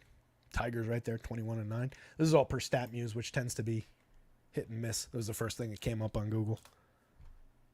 But the Pods have had a good second half. So looking at these two teams against these two bad pitchers, you can absolutely go to either one of them, but much more faith in the Angels lineup, which is weird to say. Taylor Ward, 42, 3,000, 25 home runs. Zach Neto at 43, 32, has 23 home runs and adds 30 stolen bases. Kind of an underrated season out of Zach Neto, honestly. 195 ISO, a 114 WRC+. Plus. He's been pretty terrific, and I feel like nobody really talks about him. Price is perfectly fine on DraftKings, and he's playable at shortstop. He is kind of that next tier down, like one of the top guys in it, like I've been saying. But he's been better than, say, Jeremy Pena this season. 3,200 is probably more correct than 43 is across sites. Shanuel, 36-28. Not bad. 13 home runs, 10 steals. Good bat on ball player. Good correlated scoring option at 346. Strikeouts, it's just 16.6%. Knows how to draw his walks. Just doesn't hit the ball particularly hard, but does have 13 homers. Not a terrible total. 106 WRC plus. You could use some more extra base hits, some more doubles laced in there, and that probably comes with the ability to put bat on ball that he's got. So I think the player grows over time. Right now, he's just cheap, hitting third against a nothing pitcher from the left side. You can do worse. Kevin Pillar at 4,200, 8 homers, 11 steals. It's Kevin Pillar. He's, solid veteran player who's really not appealing at all and kind of miscast in the cleanup role for this team today. But there he is. He's cheap. He's just another outfielder, really. Logan O'Hoppe is a little bit more interesting. 12.4% barrel, 46.5% hard hits. He's got 20 home runs on the board. 168 ISO, 99 WRC plus, totally playable. Mickey Moniak, 9.5% barrels is good. Everything else on that side of the board is not great. 14 home runs and 7 steals in 410 plate appearances is mediocre. 164 ISO, 20 points below average for run creation. A lot of raw skills, but it's never really come together in any long stretch for Mickey. Wagaman at 33-28, 2 home runs and 48 plate appearances, a 208 ISO, mix and match quality with a little bit of demonstrable power upside. Cavada, similar thing, 3 home runs for him in 90 plate appearances, but Sub Mendoza 267 on base and a 40% strikeout rate in the show so far. Limiting, but there is any given slate upside, and again, Cannon not the guy to go find those strikeouts. Gonna pitch more to contact, so you give Cavadas, you give Wagaman that kind of contact potential, they might be able to drive the ball at a very cheap price down lineup with no ownership on them. Jack Lopez, 21 across sites, mix and match quality at best. Pretty empty 50 plate appearances so far. We looked at Lopez, didn't we?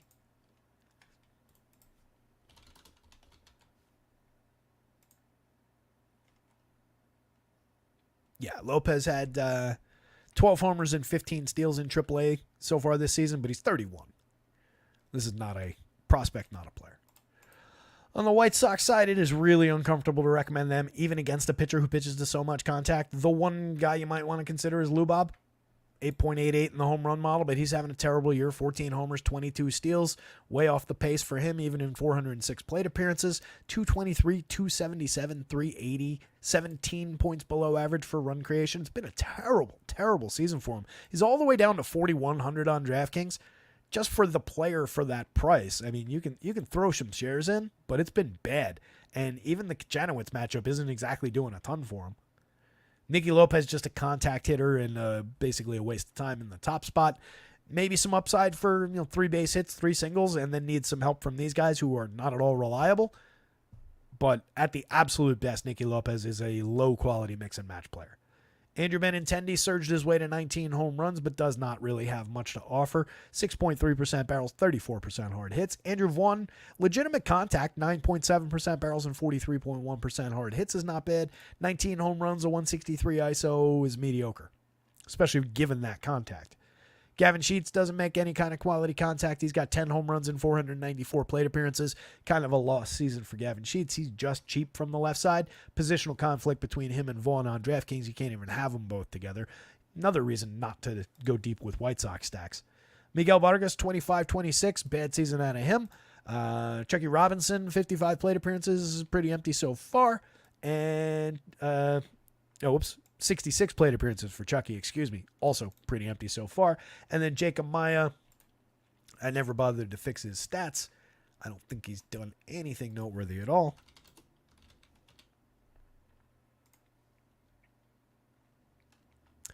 Amaya is slashing 200, 259, 220 with a 39 WRC plus in his 54 plate appearances. So you can basically scratch the entire bottom of the White Sox lineup. It's really only about these 5 hitters, and it's really only about that 1 hitter if you're going there. Everything else is just ancillary behind Lou Bob, and he's not even good this year. Feeds the upside for Kachanowicz as a free square. Realistically, this goes Angels, White Sox bats, then Kachanowicz. But for me, I'm going to put Kachanowicz above the White Sox. So Angels, Kachanowicz, White Sox, Cannon. And really, I see no need to play Jonathan Cannon here. Kajanovic just gets me on the price and on the potential for 7+ innings. I'll take that upside. Marlins lineup. Don't play the Marlins against Bailey Ober all that aggressively. This one's in.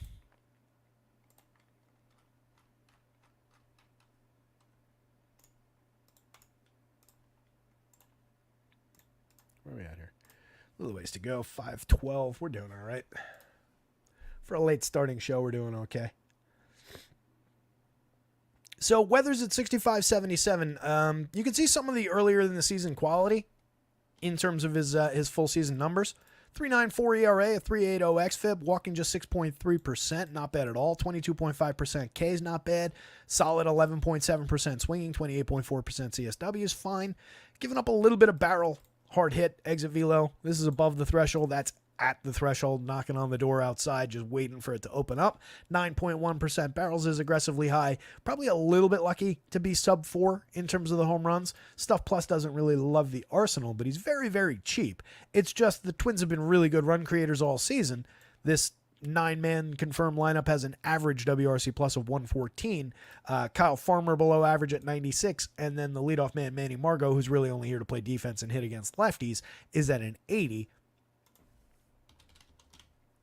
So it's a challenging spot for Weathers, and he wasn't really good in his return, as I mentioned at the beginning of the show. Faced the Dodgers, though.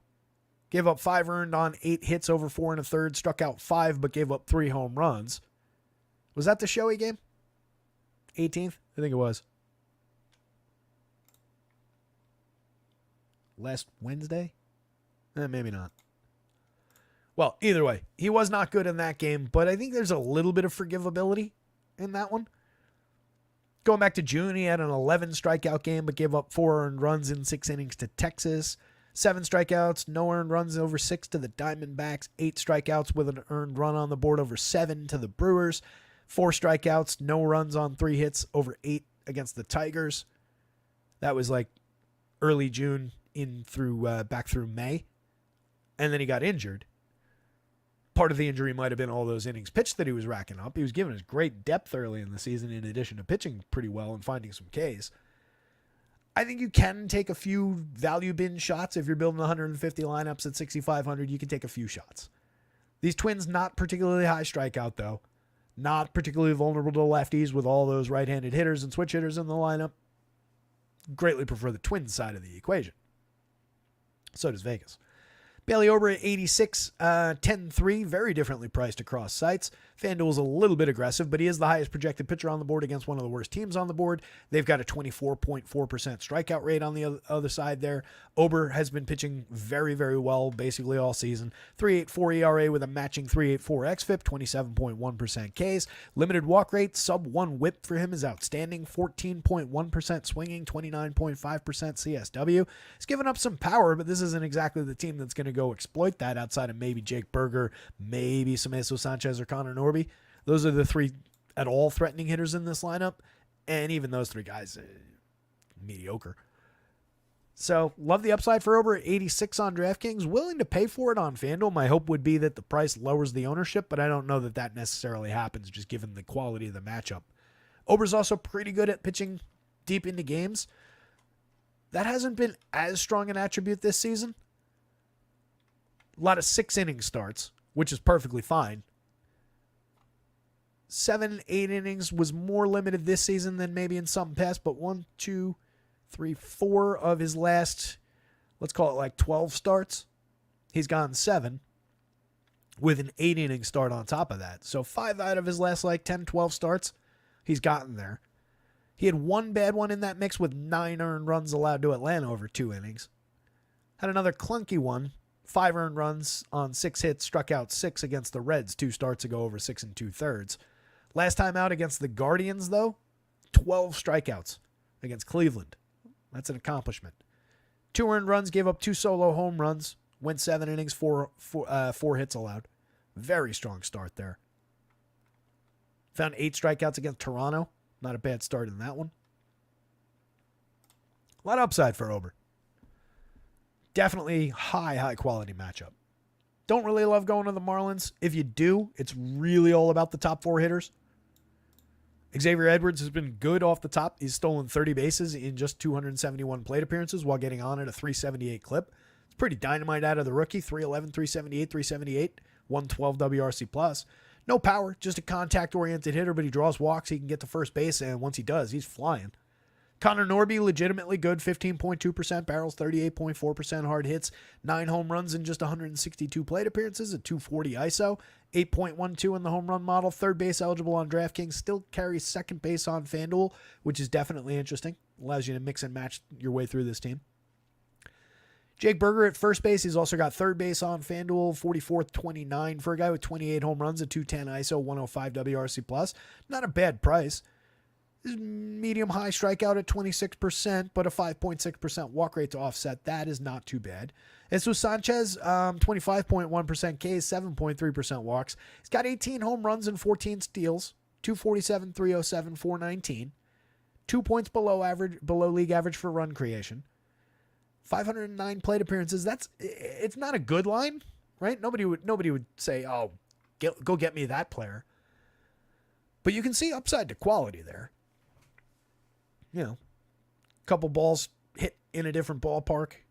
You're at 22 home runs. Couple of dying quails fall into the outfield, and you're at a 320 on base, or a couple extra walks, you're at a 320 on base. There's a good player in there. I'll die on this hill, and most specifically for that reason. 12.4% barrels, 50.6% hard hits this year. Nothing about this aligns at all with that. It also doesn't align with the contact that he made last year or even the year before. He's got a good bat in there. Just needs to find any kind of consistency. Don't know that he ever does, but the tools are definitely there. At 33-28, you can absolutely find out with Jesus Sanchez tonight against Bailey Ober if you're stacking Marlins against Bailey Ober. Jonah Bride, 29-28. Here's where it kind of dies on the vine with the Marlins. At least he does have a 344 on base, and he has been one of their positive run creators. Over 244 plate appearances, were 8 points above average, 8 home runs on the board, so he probably is the fifth man in. If it's not him, it's Kyle Stowers. 2,400, 2,300. He's got 3 home runs on the board, over 199 plate appearances. 216 average, but 266 on base isn't doing anything for anybody. But it is a player with a very solid 11.3% barrel, 51.3% hard hits in the small sample. Lefty bat with a decent power upside. So you can mix and match your way to some shares of him. Derek Hill, 10.7% barrels is appealing. 7 home runs and 159 plate appearances, definitely appealing. A 192 ISO, 91 WRC plus. Low quality, but a little bit of any given slate power upside, maybe. Otto Lopez just fills multiple positions. 264, 306, 371, 86 WRC plus. Has stolen 19 bases, but mediocre. Nick Fortes entirely skippable at catcher, 4 homers, 55 WRC plus. Manny Margot. I pulled him up so we can look at what the splits look like. Against lefties this year, 279, 333, 401. Just a 122 ISO, but a 110 WRC plus. Just hits for average and gets on base against left-handed pitching. That's why they end up leading him off. So he's a cheap correlated scoring piece off the top of a highly projected, highly implied total Twins team. So I have no issues with Manny shares for cheap in the outfield, 23, 25. It's perfectly fine, but just have low expectations. He definitely needs help from his friends. Carlos Correa at 49-33 has 307, 382, 508 slash line, 201 ISO, 152 WRC plus with 13 home runs in 347 plate appearances. We would be talking enthusiastically about the Carlos Correa comeback season if he had managed to stay healthy and made 600 plus plate appearances. I'm totally convinced. Was on board with it early. He was delivering. Took the injury, missed a lot of time, but everything over here is tremendous, and the results have been great. Byron Buxton made him the home run pick of the day today, because why not? I haven't used him all that often this year. He's at an 11 against Ryan Weathers. 13.6% barrels, 48.8% hard hits. He's got 17 long balls on the year, 240 ISO. Looks a lot like Byron Buxton in a half a season, which also looks a lot like Byron Buxton. Carlos Santana, 35-29, has 22 home runs, a 181 ISO, 110 WRC plus. Very low strikeout, high walk, still a good hitter, and he is exceptionally cheap at 3,500 in the heart of this lineup. This Twins team has just been a value basically for the last 3 months on DraftKings. Skipping Manny Margot, if you just wanted to start with an under 5,000 Carlos Correa and go into Buxton, Santana, Royce Lewis, and then, pick your next guy. Everybody else is cheap. I don't dislike Kyle Farmer. He's got upside. Let's go there. Second base. So now I'm filling the entire infield plus one outfielder, first, second, third, and short, plus an outfielder of star caliber. And I'm paying under $4,000 per man to do it. And I'm getting Carlos Correa, Byron Buxton, Carlos Santana, Royce Lewis, and then Kyle Farmer. I have no issues paying $4,000 a piece for that stack. I think it's pretty fantastic. It's going to be popular, but the Kyle Farmers of the world will probably help offset some popularity. People might not stretch for him. They might go more toward Ryan Jeffers at 39, which is not a bad decision. He's hit 20 home runs as a catcher this year. He's got a 208 ISO. He's created runs 7% better than average. Farmer's been disappointing overall. In 227 plate appearances this year, he's hit 5 home runs, 3 stolen bases, 149 ISO, 96 WRC+.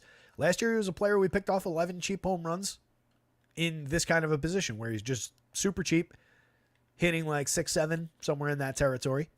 He does have that kind of playability, that kind of upside. 14 home runs in 583 the year before. He's never going to deliver a strong ISO, never going to be a reliable player, but very, very cheap second base upside. Jose Miranda at 35-26, slashing 286, 324, 445, having a very good year for him. Just a solid line drive bat who's always in play. Very low strikeout, low walk. A lot of balls in play out of him. And then Willie Castro scored a lot of runs this year. 12 homers, 14 steals at 336 on base. Decent enough wraparound option. Plays 4 positions on FanDuel. Just an outfielder on DraftKings. He's cheap. He's playable. Probably the best deployed in place of Manny Margot, just wrapping back around to like those guys. Overall, this is Bailey Ober, followed immediately by the Twins. They look very, very good. And then Ryan Weathers just as a dart throw, and really limited shares of the Marlins at most.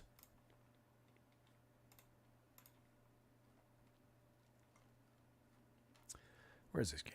There we go. Both of these lineups are here. Let me grab them. Good pitching matchup in this one.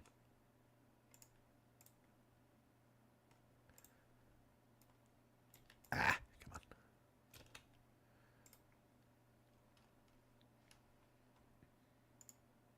Between the two, obviously, I think it's pretty clear that Framber is the better option here. 10,000, 11,000. He's super high priced, but he's basically always worth it. And now he's got one of the better matchups this season in all of baseball. Checking in with a 24.4% strikeout rate, personally going up against a team with a 25.2% strikeout rate for the confirmed version of this lineup.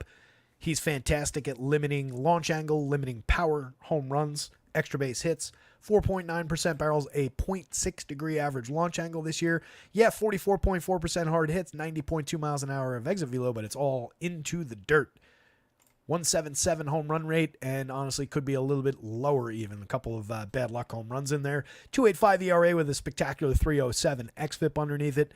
Solid walk rate, 108 whip, no problem there. 11.6% swinging strikes, 29.7% CSW. He's been a solid strike thrower this season.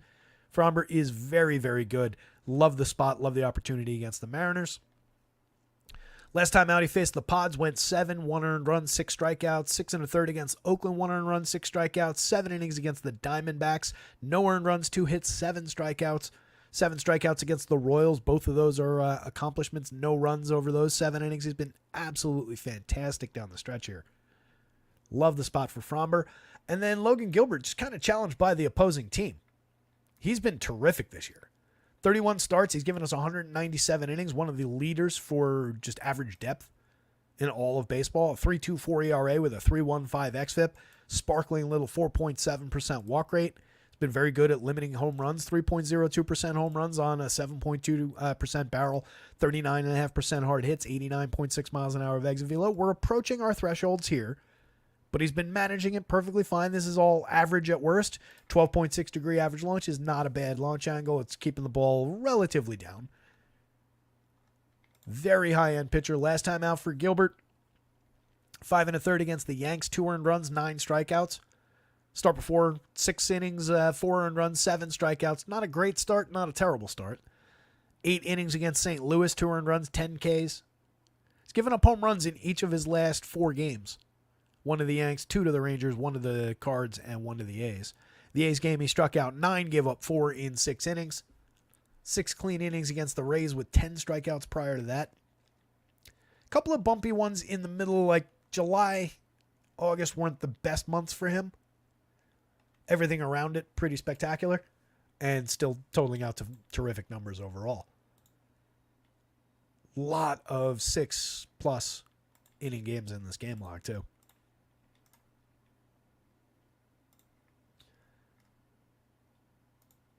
In terms of innings on the season, he's number 3. And he's made 1 fewer start than the 2 leaders. 2 leaders are Lugo and Webb. 204 2/3 in 32 starts for Lugo. 198 2/3 for Webb in 32 starts. He's pitching today. And then Gilbert, 197 innings in 31 starts. He's thrown more innings than Nola. More innings than Wheeler. Berrios. Been really, really good. Just challenged by this low 17.7% strikeout rate that the Astros bring to the plate. It's a terrific team. It's a really, really challenging team, even for a pitcher as good as Logan Gilbert is. No Jordan Alvarez in the lineup today. I forgot about that when I was talking about this team at the top of the show. They do still have Kyle Tucker at a 13.5 in the home run model. He's hit 22 in his 325 plate appearances. Stolen 11 bases while getting on at a 407 clip. He's an absolute star. Jose Altuve and Alex Bregman around him. Jainer Diaz, not a bad option, but definitely diminished against a really good pitcher for the lack of a Jordan Alvarez. Feeds a little bit of upside for Gilbert, but there is still some limitations around the strikeout number today. Starting on the Mariners side, though, Victor Robles off the top, 32 steals at 389 on base over 276 really good plate appearances, 144 WRC+. He's been fantastic for this team. You just plug him into the outfield. He's cheap, good correlated scoring option who's doing his job up there. Julio Rodriguez, we're up to 275, 328, 411, a 117 WRC+, 19 homers, 24 steals. He's actually been pretty good down the last couple of months here. Still really cheap at 4,300 on DraftKings. 34 FanDuel noticed that he's been good. Cal Raleigh at 43, 3,000 has 31 home runs in a mixed season, 208 ISO, 114 WRC+. Very good in those departments, draws a great walk rate, a 3 true outcomes hitter. Just looks a little bit more limited when he's surrounded by struggling players. If he was playing on a good team, those would be very good catcher numbers. Definitely worth paying for at 4,300 where you need to play the position, though. Well, in a normal game, not against Framber. Tough matchup for home run upside. Randy Arozarena, 4,000, 3,000, 20 home runs, 20 steals. 2020 season, a 170 ISO, 116 WRC+. There's good in there, there's bad in there. He's getting by with a lot of walk rate at 11.3%. It's part of his game. He's still hitting the ball fairly hard. 8.2% barrels is way down, but 43.4% hard hits is down, but still quality overall. Still a 2020 season with a 334 on base. There's a lot to like for the price. Just not against this pitcher. Justin Turner, 27-28, basically only draws walks and gets involved for correlated scoring these days. 32-26 for Roy Polanco, mix and match quality, 15 homers in a bad season. Mitch Garver has 13 homers and 418 plate appearances. Don't like his chances for one today against Framber, and other than the home runs, he's at 169, 287, 327 this year. J.P. Crawford, mix and match shortstop at best this year. Down 70 points in on-base percentage, 93 WRC+. Dylan Moore, 10 home runs, 31 steals. It's been okay for some counting stats here and there, but pretty low quality to throw out Framber. As mentioned, Tucker's a superstar. Altuve, future Hall of Famer, 295, 351, 439, 20 homers, 22 steals. The numbers are down somewhat, but this is still a fantastic season and one of the best second base seasons in baseball this year. Alex Bregman at 48-34, 25 homers, a 187 ISO. His creator runs 15% better than average. Jainer Diaz, 4,500 where you have to play catchers is a joke for this player. He's got 16 home runs. He's slashing 302, 327, 447, a 118 WRC+. He just should be more expensive. 3,100 on FanDuel, totally playable. Pretend he's their first baseman. I like him better than John Singleton. 3,026 for Singleton. He's hit 13 home runs in 393 plate appearances. He does have a little bit of lefty pop in the bat, but that's about all he's got. A little bit of ability to draw a walk. 3 true outcomes kind of a guy, but a low-end 3 true outcomes guy. Caratini I like, and you can get him catcher and first base with both him and Diaz, so you can mix and match your way to those guys. You can play them together if you want to. 42.8% hard hits this year, 44.7 last year, 43.5 the year before.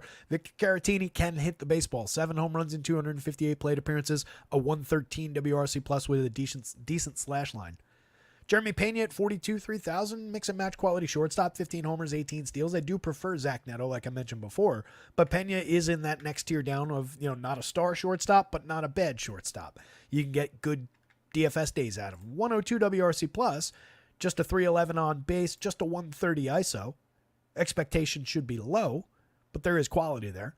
Low strikeout, low walk, a lot of balls in play. Jason Hayward still hits the ball very hard, but that's about all he does. 9 home runs, a 194 ISO, pretty limited otherwise, 20.3% Ks. The 40.9% hard hit rate for a $3,000 outfielder is what you focus on there. But again, I'm not really looking to target Gilbert, and I'm not really looking to do it from the very bottom of this lineup if I do, because all these guys will be under-owned and they're all affordable. Mauricio Dubon, just a mix and match guy. 5 positions on FanDuel is the only real appeal there. Fromber, Gilbert, but it's very close. And then Astros way above the Mariners in terms of the bats, but really, I don't really think you're going to either one of these teams for bats. Pretty low totals in Vegas for both of them. If you want bats, we can talk about bats. Because here's Coors Field. I think we got both of these lineups. We've got one of these lineups. A moment of joyous recognition for the career of Charlie Blackmon, who announced his retirement yesterday, as we've been kind of predicting through the season. Charlie comes into today at 475 plate appearances, 11 home runs, a 320 on base, and 88 WRC plus to round out the career. It's a good career for Charlie, though. A little benefit maybe from playing in Coors Field for so many years, but overall, pretty good player. This year, 17.5% strikeouts, 8.4% walks. He still can be effective on the right day. Today might be that day. If you like chasing narratives, the little retirement boost narrative, Coors Field game, lefty going up against a $6,600 righty, Michael McGreevy here, 18.9% strikeouts in his 10 innings, his one start. McGreevy, that amounts to 3 innings of relief work the other day against the Pirates. Went 3, gave up 2 hits, no runs, struck out 4. And then a full start against the Rangers on July 31st. He went 7 innings. Gave up 1 run on 5 hits, struck out 3, walked 1. In the minors this year, he's made 27 AAA starts, 150 innings, 4.02 ERA with a 4.17 xFIP, 21.6% Ks, 6.9% walks. That looks like about who he is. Average, average-ish strikeout rate, 21, low 20s, but decent for walks, mid-6s kind of a walk rate. I think he's got at least the look of a effective, 3-starter type guy. But I don't think there's a ton of upside in his Coors Field, and we're definitely not playing him at 6,600. Even if he goes out and pitches 7 decent innings here, you got to like the upside for at least a couple of runs against to ding the performance. And there's not a ton of strikeout in him. There is a ton of strikeout in this lineup. That would be the only thing that would make it even worth considering.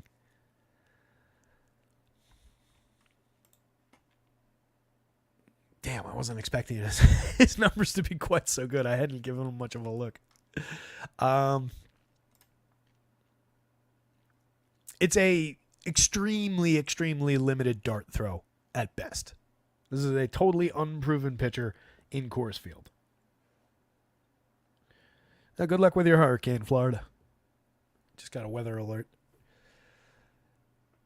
For anybody out there in the sound of my voice, hopefully batten down the hatches, ride it out, and be safe. I mean that sincerely. So yeah, McGreevy, I think we're probably leaning Rockies bats there outside of maybe a few value darts on DK. On FanDuel, I probably wouldn't do it at 66. I don't see the true upside there. And then Feltner at 55, 68, 19.9% strikeouts on the season, a 4.73 ERA, a 4.20 xFIP. These are very Ryan Feltner kind of numbers. He's never completely terrible, especially considering that he has to pitch half his games in Coors Field. He's capable of putting up innings, multiple 6-inning starts. 6 2/3 at home against Arizona in his most recent outing. He only gave up 1 earned run, 5 hits. That's against the Diamondbacks, who are notably better than the Cardinals. Only 2 strikeouts, 2 walks in that game. Meh. Couple of okay outings on the road. Detroit and Milwaukee, 5 2/3, 2-run ball, 6 strikeouts, and 6 innings, 1-run ball against the Brewers, 6 strikeouts. A 6 strikeout game at home against the Orioles, but he gave up 5 over 4 2/3. He's only 5,500 on your DraftKings slate. If you're inclined to go toward Coors Field pitchers, you could do worse matchups-wise than facing this Cardinals team and having Ryan Feltner be the Rockies pitcher to do it. You do have a little bit of viability in terms of the innings. I could see him going 6+. The strikeouts are a big question mark. This is not a terrible strikeout team at 20.5%. It's basically in line with him. But a 1 in 5 is not, it's reasonable to expect 4 or 5 strikeouts. Definitely not my favorite option on the board, but at 55, you can maybe throw the dart. At 68, same thing on FanDuel. I really am challenged to play that. Works a lot better as an SP2 on DraftKings. These are, again, 2 really limited options. I'm not nearly actually endorsing them, but they are very, very cheap against 2 gettable teams. So if you don't fear Coors Field, then go for it. I think it makes more sense to consider the bats, though. Cards, this is presumably going to be what the lineup looks like. Mason Wynn off the top, 47-34. Has found a decent home off up there leading off for this team every day. 313 on base honestly needs to improve if he's going to hold down that spot. 14 home runs, 11 steals. Dead at league average for run creation. Continues to be a better real-life player than a fantasy player. 46.35 for Alec Burleson. Wildly mispriced on FanDuel. Correctly priced at 46 on DraftKings for a change. 21 home runs on just 6.7% barrels, 41.3% hard hits. He's an okay lefty with, decent but not great bat. He's got a 13.1% strikeout rate, 5.6% walks that help the cause. Just a 157 ISO, though. Goldschmidt at 51-34, 21 home runs, 11 steals. Still makes good contact. That'll play in cores. 10.3% barrels, 48.1% hard hits. It's really all you need. 98 WRC plus. If you're stacking Cardinals, you're including Paul Goldschmidt today. You're probably also including Arenado, even though the contact numbers don't really justify it. 3.3% barrels, 30.4% hard hits. He does frequently put bat on ball, though. Just 14.3% strikeouts, 7.1% walks. So I can buy that upside. It's also, obviously there's a return to where he was once successful in play many years ago. Donovan, 45-35. That price on FanDuel has gotten pretty aggressive. He's had a good stretch, 275, 344, 13 from a player who is capable of hitting the ball hard, capable of getting involved, strikes out at just a 12.3% clip, walks at just 7.2%. Donovan's an interesting player, but he's more of like a everyday mix and match kind of a guy. 45 is a much more correct price than 35. It is Coors Field though, so it's just a Coors Field tax, and it's really not completely crazy. These stack up fairly well for Coors being at 3,400 a man across the full 4-man for those 4 players. It's not completely terrible. I would probably get Lars Nootbaar instead of Alec Burleson in that, so you can even lower the price further there slightly, $33.75. It's just on DraftKings, there is really no Coors Field tax on the cards today. Having I didn't really process that as I was talking about it initially, but having Paul Goldschmidt at 51 be the highest priced Cardinals hitter at Coors Field feels a little silly. I mean, look at their prices in comparison to the Rockies. So the cards are super cheap. They're going to be ridiculously popular on this slate. Nootbaar, 41-33. I am interested in it at Coors Field. Hits the ball very hard, 9.7% barrels, 49.2% hard hits. 10 home runs, 7 steals this year, getting on at a 339 clip. He's been all right, 109 WRC plus. Hasn't been a complete season, but if you'd given him 600 plus plate appearances, it might not have been bad if it was all looking like this. Jordan Walker, another player I'm interested in here. 5 home runs in 153 plate appearances, a 173 ISO, a 69 WRC plus. Sub Mendoza, sub 300 on base. Probably unlikely to get as popular as he ought to be given the 10.3% barrels, the 43.3% hard hits, the incredibly successful and underrated rookie season from last year. This team should have just given him his full plate appearances. I guarantee you, if he had 500 plate appearances, let's say, just give him like regular second-year player action. I would bet you money that he would be well above these numbers in his slash line. Just look at last year as evidence. 465 plate appearances, 276, 342, 445 as a rookie. 16 home runs. You can't 116 WRC plus. He was one of the top prospects in baseball breaking camp with the team last year. You can't tell me there's not talent there. Pedro Baez, Michael Ciani, mix and match quality at the bottom. It is Coors Field. You get a little upside, maybe. On the Rockies side, outside of Mr. Retirement here, who is very cheap and an effective enough leadoff bat for correlated scoring at worst, you get Ezekiel Tovar, 57.36, priced way up, but 25 home runs, 199 ISO, 267, 294, 466. That on base definitely needs to come up, and he is 6 points below average for run creation for such a high-priced player. But he fills shortstop pretty well at Coors Field against Michael McGreevy with 25 home runs on the board. Brenton Doyle has 22 homers, 29 steals, a 185 ISO, and 99 WRC+. Plus. Probably their best player, and price like it at 61.37.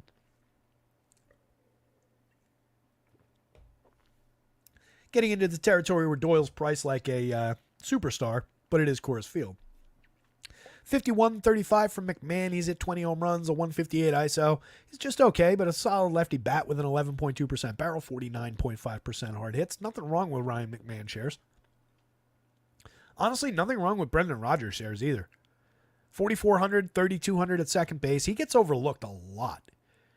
And, I mean, there are some good reasons for that. 24.3% strikeouts against just 5.6% walks is not ideal.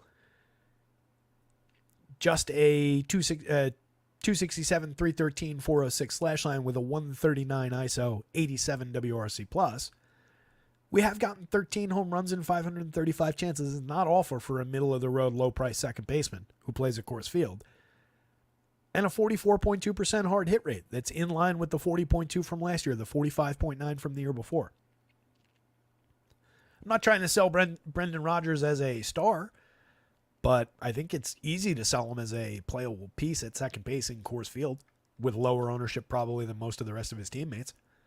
Michael Talia, you guys know I love. 17.4% barrels, 49.2% hard hits, 25 homers in 432 chances, a 249 ISO. Absolute bomber with a 10.68 is the only Rocky above the magic number in the home run model today. It's pricey on FanDuel, less so on DraftKings, worth going to. Sam Hilliard hits the ball extremely hard. I did not mean to do that. Sam Hilliard hits the ball extremely hard. Many times he gets out of the yard. 4,500, 3,300, 9 home runs, 270 ISO, 114 WRC+. Plus. We've seen it before from Hilliard, too, in a couple of short stretches when he was with Atlanta. Interesting player for 4,500, 3,300 from the left side against a minor league righty. Jacob Stallings, Jordan Beck at the bottom of the lineup. Stallings, mix and match quality at the catcher position, 5,000. Feels a little bit pricey. 261, 356, 453 with 9 homers, though. Not a bad season over 271 plate appearances, 192 ISO. His creator runs 13% better than average. And then Beck is a high-end prospect for this team. He's just been pretty bad so far, over 177 plate appearances. Very cheap at the bottom of the lineup. 3 home runs, 7 steals, just a 254 on base, and a 38 WRC plus so far. Cards bats, but be aware that they're going to be super popular on DraftKings because of those low prices at Coors Field. So that slides the Rockies up for me because I'm sure they'll be less popular because they always are. So I'll go Rockies cards, but it's very close. And then I'll go Feltner over McGreevy, but that's also kind of close. And again, on DraftKings, both those darts can be thrown. I probably would do it a couple times on DK. FanDuel, I really don't think so. Like FanDuel, if I want to go to that bin, I could just go to, well, no, Kachanowicz is 7. That's right. I was thinking of this DraftKings price. Maybe I would. 66, save $400. Probably not. They're down here for a reason. But Kachanowicz is there. Where would I go for a cheap price on FanDuel?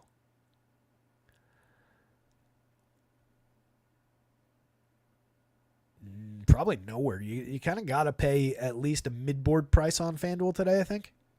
I don't really like the looks of any of the 7s. We'll talk about a couple of these guys in a second. Moderate potential there. Maybe there. Probably not there. Not there. I think I'd probably just jump the board and go to Clark Schmidt at 82.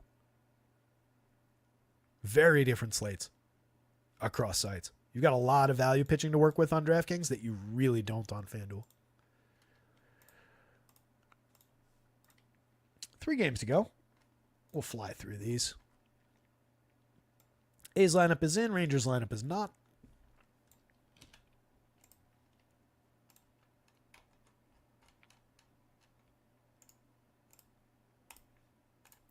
What are you guys talking about?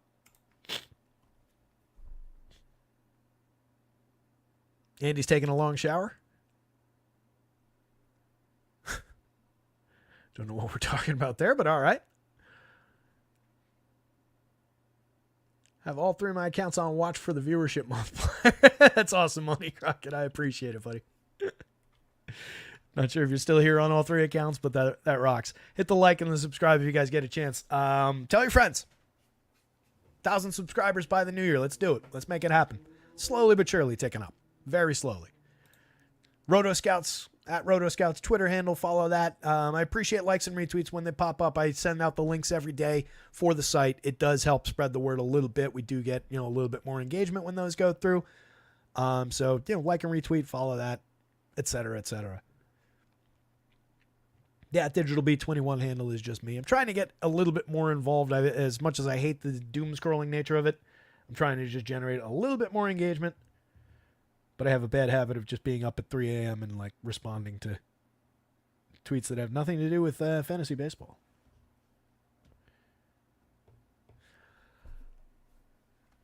Mitch Spence at 63.76. An okay season.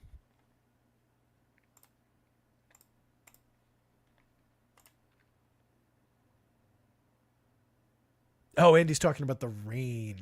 Right. I thought maybe you had one of those, just, stick it on your shower wall radios that you dialed into the show somehow. So Spence, 19.6% K is a reasonable 6.9% walk, 4.30 ERA with a 4.04 xFIP, 10.4% swinging strikes is kind of appealing, 24.2% CSW against that is not at all appealing, but it hasn't resulted in walks. So his out of the zone pitches haven't been completely terrible. He's just not getting any swings on them and not throwing enough called. Well, he is getting swings. He's not throwing enough called strikes. Could push potentially the strikeout rate up a little bit if it doesn't damage walks or damage the power against throwing more in the zone. Limited by Stuff Plus, but only barely below average, 99.92. He's been decent at limiting power. A 9-degree average launch angle is not bad. 8.1% barrels, a couple mistakes in there. 41.6% hard hits, and 89 plus miles an hour of exit velo. We care less about on that trajectory. 3-ish% home run rate. This is believable. It's about right. Not the highest end pitcher in the world, going up against a 20.9% strikeout rate projected Rangers lineup. Not the best spot, but considering with the value board that we just looked at, it actually does kind of put him in play. From the bargain bin, he's one of the better pitchers just on talent, in a good ballpark for pitching, I'll add, in one of the last home games ever for the Oakland Athletics, and a complete tragedy and a travesty. That owner should be drug out in the street and shot. Nice, Mamba. Mamba's saying I got pretty close during football this week, missed the last 2, and yesterday hit for 7K. Nice job, dude. So at 63.76, the Spence dart is throwable. It's not as good an option as Nathan Eovaldi, who actually carries a pretty good projection on the other side of this game. 87.92 for Eovaldi. Checking in with a 24% strikeout rate, 3.96 ERA with a better-looking 3.44 xFIP underneath it. Solid 12.8% swinging. Decent CSW. Not great for having that swinging strike rate, but not terrible either. He's given up a decent amount of hard hit and exit velo. 3.59% home runs is pretty believable. But another pitcher, medium trajectory at 9.1 degrees on average. Decent ability to keep the ball in the yard on the right day. Has just had a few mistakes burn him along the way this season. He's been good, not great throughout the year. Last time out, did give up 7 earned runs over 4 2/3 to Toronto. Struck out 4. 1 home run allowed. The start before that against the Diamondbacks melted down. 3 home runs allowed, but did strike out 6. 4 earned runs on 7 hits overall. Reasonably solid for depth. Very good matchup against a 24.1% strikeout confirmed A's lineup. I don't have the highest faith in Nathan Eovaldi, but I think he's got enough talent, and especially 87 on DraftKings. That's a low price. Pretty enthused about the option. That said, I do think you can grab some A's. I think you can grab A's on their own and target some of the downside of Eovaldi. I think you can target A's, and probably should, with just a few hedge stacks. Evaldi doesn't get burnt completely terribly all the time, but there is a little bit of power downside on the wrong day against, and this team can find those home runs. Brent Rooker most notably, 12.18 in the home run model today. Slipped over the weekend. We're down to 296, 367, 570. It's still a spectacular season. 38 home runs, 11 stolen bases, a 273 ISO. Sitting behind Lawrence Butler, who's been getting on at a 319 clip. Not bad. 237 ISO for him, 22 homers and 17 steals. It's a very solid season, over 429 plate appearances, with upside beyond that in more opportunities. Just not his fault he wasn't here at the beginning of the year. 11.6% barrels, 48.6% hard hits. Lawrence Butler's a player. JJ Bleday, 8.6% barrels. He's hit 20 home runs in 619 chances. He's got a 202 ISO, very solid for extra base hits. Decent upside for a homer. Lefty bat going up against Evaldi. Nothing wrong with that one either. Solid walk rate, 10.7% against the sub 20% strikeout rate. Shea Langoliers just basically only hits home runs. 287 on base, not great. 108 WRC plus, floated a little bit by the 28 homers, the 224 ISO.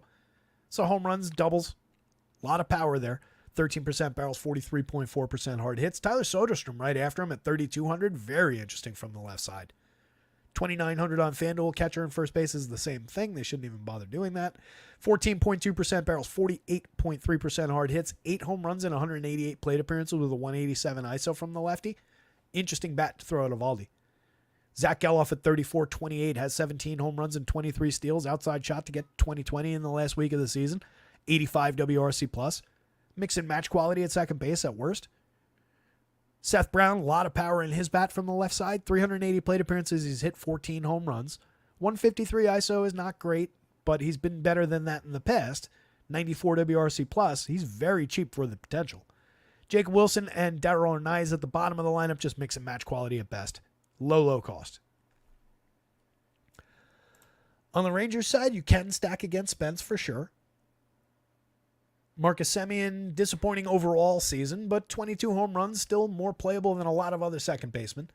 47-32, you're not exactly paying a premium to do it either. And I'll continue to harp on the fact that not much over here has changed at all. I think it's just a bad results season with a lot still to like about the player in general. Josh Smith, 4,000, 3,000, has gotten cheap. 13 homers, 10 steals, at 341 on base. The on base has crashed by like 40 points since earlier in the year, but that is still on its own just a high quality on base percentage. He has been 13% better than average creating runs for the full season. It's just the production kind of comes and goes. Wyatt Langford at 42-32, 13 homers, 16 steals, a pretty mediocre season from the rookie, but he is up to a 106 WRC plus in a better second half than his first half. Seems to have finally found his footing. He is up to 9.2% barrels and 44% hard hits, so he's not completely uninteresting against a gettable pitcher. Adolis Garcia at 4,000, 3,100, same thing, not completely uninteresting. 23 homers, 11 steals, a disappointing 169 ISO, a very disappointing 280 on base, but a guy who can still crush the ball when he makes contact. Nathaniel Lowe, good on base and correlated scoring option at worst, 358 on base, a 115 WRC plus. Jonah Heim, mix and match quality catcher, just 12 home runs and a lousy slash line out of him this year. Ezekiel Duran, mix and match, 253, 293, 331, nothing impressive about him this year. Okay season last year as a utility guy, multi-position for a cheap price. He's fine, but he's not really appealing. Jankowski, a little bit of a stolen base upside, but this season's been pretty bad, over 197 plate appearances. Hadn't really got on much. 11 steals of 51 WRC plus. Leody Taveras is the better option between the two at the bottom for a little bit more money. 12 homers, 21 steals, 127 ISO, 84 WRC plus. He's also not all that good. Nathan Eovaldi, Mitch Spence, bats on either side, just kind of in the middle. I don't mind bats on either side.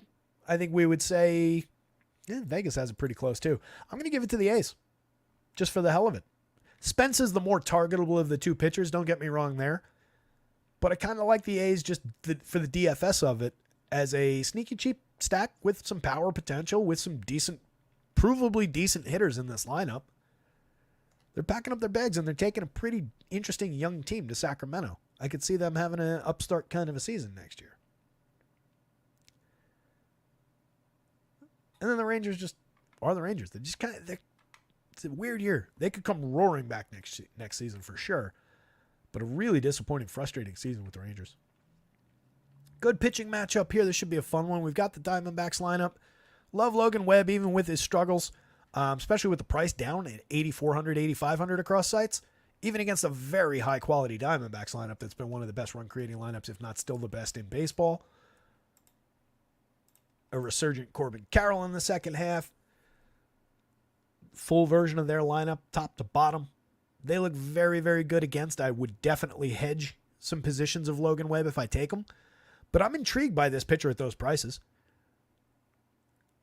Number 2 in the league in innings pitched at 198 and 2/3 over his 32 starts. He'll claim number 1 for a minute tonight. 3.58 ERA with a 3.26 xFIP over all those innings. 20.6% Ks. He's not the highest strikeout pitcher in the world. Never has been. 8.5% swinging, 28.4% CSW. He's elite at limiting premium contact, limiting power. 7% barrels on a 2.5 degree average launch. 1.34% home runs. Yeah, a lot of hard hits. A lot of exit velo, but on a very limited trajectory. I'll take that all day long. That is what this pitcher does, and he's always been good at that. He's been a little bit higher this year, as mentioned, for runs allowed. But again, look where it actually amounts to, given all the innings pitched. On the surface number, 3.58. On the actual number, even better, 3.26. 3 runs over 5 last time out. 8 strikeouts against the Orioles. A big spike in strikeouts that game. He's allowed 3 earned runs exactly in each of his last 3 starts. He didn't go deep against the Padres, just 4 innings, 7 hits allowed, 4 runs, 3 of them earned, 4 strikeouts and a walk. 10 hits allowed to the Padres in the start before that one, 3 earned runs, 3 strikeouts. That's a low strikeout team. A couple of 4 strikeout games along the way there. An 8 inning, 6 strikeout game against the White Sox. The upside to, especially, against this Diamondbacks team, it's probably like a 5-6 strikeout ceiling for Webb today as a ceiling. So that is artificially limiting to some degree, but I think that's all just bundled up in the $8,400, $8,500 price here. I have no issues with it, and 7 clean innings out of Logan Webb is easily on the board. Brandon Pfaadt on the other side of this one, 23.8% strikeouts, a 4.66 ERA, but a much nicer looking 3.62 xFIP under that, 11.2% swinging, 5.4% walk rate on the season. He's had his moments of utter collapse. 8 earned runs over an inning and 2/3, 2 starts ago against the Brewers, but then he came back, faced them in their home park the next start last week, and went 7 innings, and he struck out 12 of them, allowed 1 earned run on a solo homer, 2 hits over 7 innings. 4 earned runs to the Astros the start before that meltdown against the Brewers. Had been on a string of allowing 3 or 4 earned runs with a 6 earned run game in there as well. It hasn't been a great August and September for Brandon Pfaadt, but I've got faith. I believe in the talent. I think he's a good young pitcher. He's got a really good matchup against a projected Giants lineup with a 27.5% strikeout rate in it. It's a little bit of power threat here. 21 homers and a 10.63 in the model for Elliot Ramos. 14 homers and a 10+ for Tyler Fitz. There are some decent run creators up at the top of the lineup, but all those guys are at least, medium to heavy strikeout rate. I like the upside for Brandon Pfaadt here. I really do. Could go bust, but at 82, 86, it's a good buy. You could hedge that position if you took it. Top of the Giants lineup, cheap Mike Yastrzemski, 33.29, has 18 home runs, a 210 ISO, solid lefty power bat. The quality comes and goes. The on-base is not appealing at 306, 26.4% Ks, but there is true lefty power there. Lamont Wade, very good for on-base, 383 on-base, a 121 WRC+. Has not hit for much power this season, but is still driving the ball. 8.6% barrels, 43.5% hard hits. That's with a 15.4% walk rate to help push the on-base. He's only hit 8 home runs, but everything else about the line is pretty strong for a player that only costs $3,000 across sites. Much cheaper on DraftKings at the same price as on FanDuel. That's, against the relative cap, that's a much better price. Elliot Ramos for $4,033 has 21 homers, a 264, 318, 463 slash line, a 199 ISO in a strong season, 116 WRC+, fully claiming his career in the majors here. Conforto at 36, 31, 19 homers from the left side, a 213 ISO, a reasonable season, over 471 plate appearances, and at least the idea of being able to say that Michael Conforto is kind of back to form. You'd like to see more average, a little bit better on base, but there's reason to believe here with Conforto. Fitzgerald at 44.33, a playable shortstop. Prefer him at second base on FanDuel or even in the outfield. Over 320 plate appearances. He's at 284, 334, 497. He has a 213 ISO, 14 homers and 17 steals. Tyler Fitz is yet another guy on that next tier down with Neto, probably below Neto, above Jeremy Pena. Patrick Bailey, 40.9% hard hits is appealing. The output hasn't been great, just a 101 ISO, 78 WRC plus. Only 7 home runs from Bailey this year from the switch hitting catcher. You'd like to see a little bit more success than that, given the pretty decent contact from this for 31-24. He's playable, but not ideal. Grant McCray at a cheap price, mix and match quality at best, 5 home runs, 5 steals. Casey Schmidt, 24-22 multi-position. Hasn't given us much this year in 105 plate appearances. Does have a 220 ISO, though, and 6 home runs. So maybe you pick off a well-struck ball from late in the lineup. And then Donovan Walton at the 22-23 pricing at shortstop. Probably not an ideal option on FanDuel. Second base, maybe you can mix your way to one share there. He's got a home run in 23 plate appearances. Diamondbacks really, I don't know that I love this spot. Webb, if he's at all on form, is excellent at limiting the home run upside, so he's going to take away the big scoring events. They're going to have to sequence their way there. They're more than good enough to do that. I could see them scoring 5 or 6 against Logan Webb. I just think it comes on sequencing. I think it comes on maybe a couple of walks and some base hits. These guys are tremendous at getting on base. That's a 346 collective on base percentage for this 9-man lineup. They're also all above average for run creation this year. That's a collective 120 WRC plus. When I say this team is good at creating runs, this team is good at creating runs. They're also low strikeout, 19.6%. They're high walk, 9.4%. This is a terrific Diamondbacks lineup. If you're choosing to target Logan Webb, you should probably include Corbin Carroll. 5,600, 3,800. He's up to 21 home runs and 32 steals. 229, that's never going to look good in his overall box score as you look back at the career years from now. But otherwise, this will not look like a terrible season. Good counting stat totals. He scored 118 runs. He's created runs 5% better than average. He's even up to a 196 ISO. Ketel Marte having the best season so far of his career. 35 home runs on the board at 270 ISO. Monster year out of Ketel Marte, and he even missed some time in there, 560 plate appearances. Jock Peterson, 45-32, tremendous bat from the left side. The only thing with Jock today is we're at a 4.57 in the home run model because of Webb's characteristics. But Jock is easily one of the guys who might get Webb if he slips up. 23 homers, 246 ISO, just in there to play whenever there's a righty on the mound, and he's been tremendous. This is one of the best years of his career. Christian Walker at 5,000, 3,300 has 26 homers, a 222 ISO, 121 WRC plus. Love the option at first base. Lourdes Gurriel at 42.29, kind of like a harder hitting Starling Marte where he's good at everything but not great at anything. 18 home runs this year, 275, 318, 432, 106 WRC plus. Reasonably low strikeout at 18.4. Low walk at 5.3, which means the 39.7% hard hit rate comes into play frequently. Last year, that mark was better, 46%, 45.3 the year before. You'd like him to be at that level, but that capability is in there any given slate. Jake McCarthy getting on at a 352 clip, creating runs 11% better than average. He's stolen 25 bases this year. He's downright interesting in this lineup for 4,200. Ultimately, just another outfielder, but he's low strikeout, gets involved in a lot of their scoring events, and he correlates well with Eugenio Suarez in the next spot at 4,500, 3,500. Suarez is way too cheap on DraftKings at that price. He's at 29 home runs, a 216 ISO. There's been very few hotter hitters in baseball in the second half.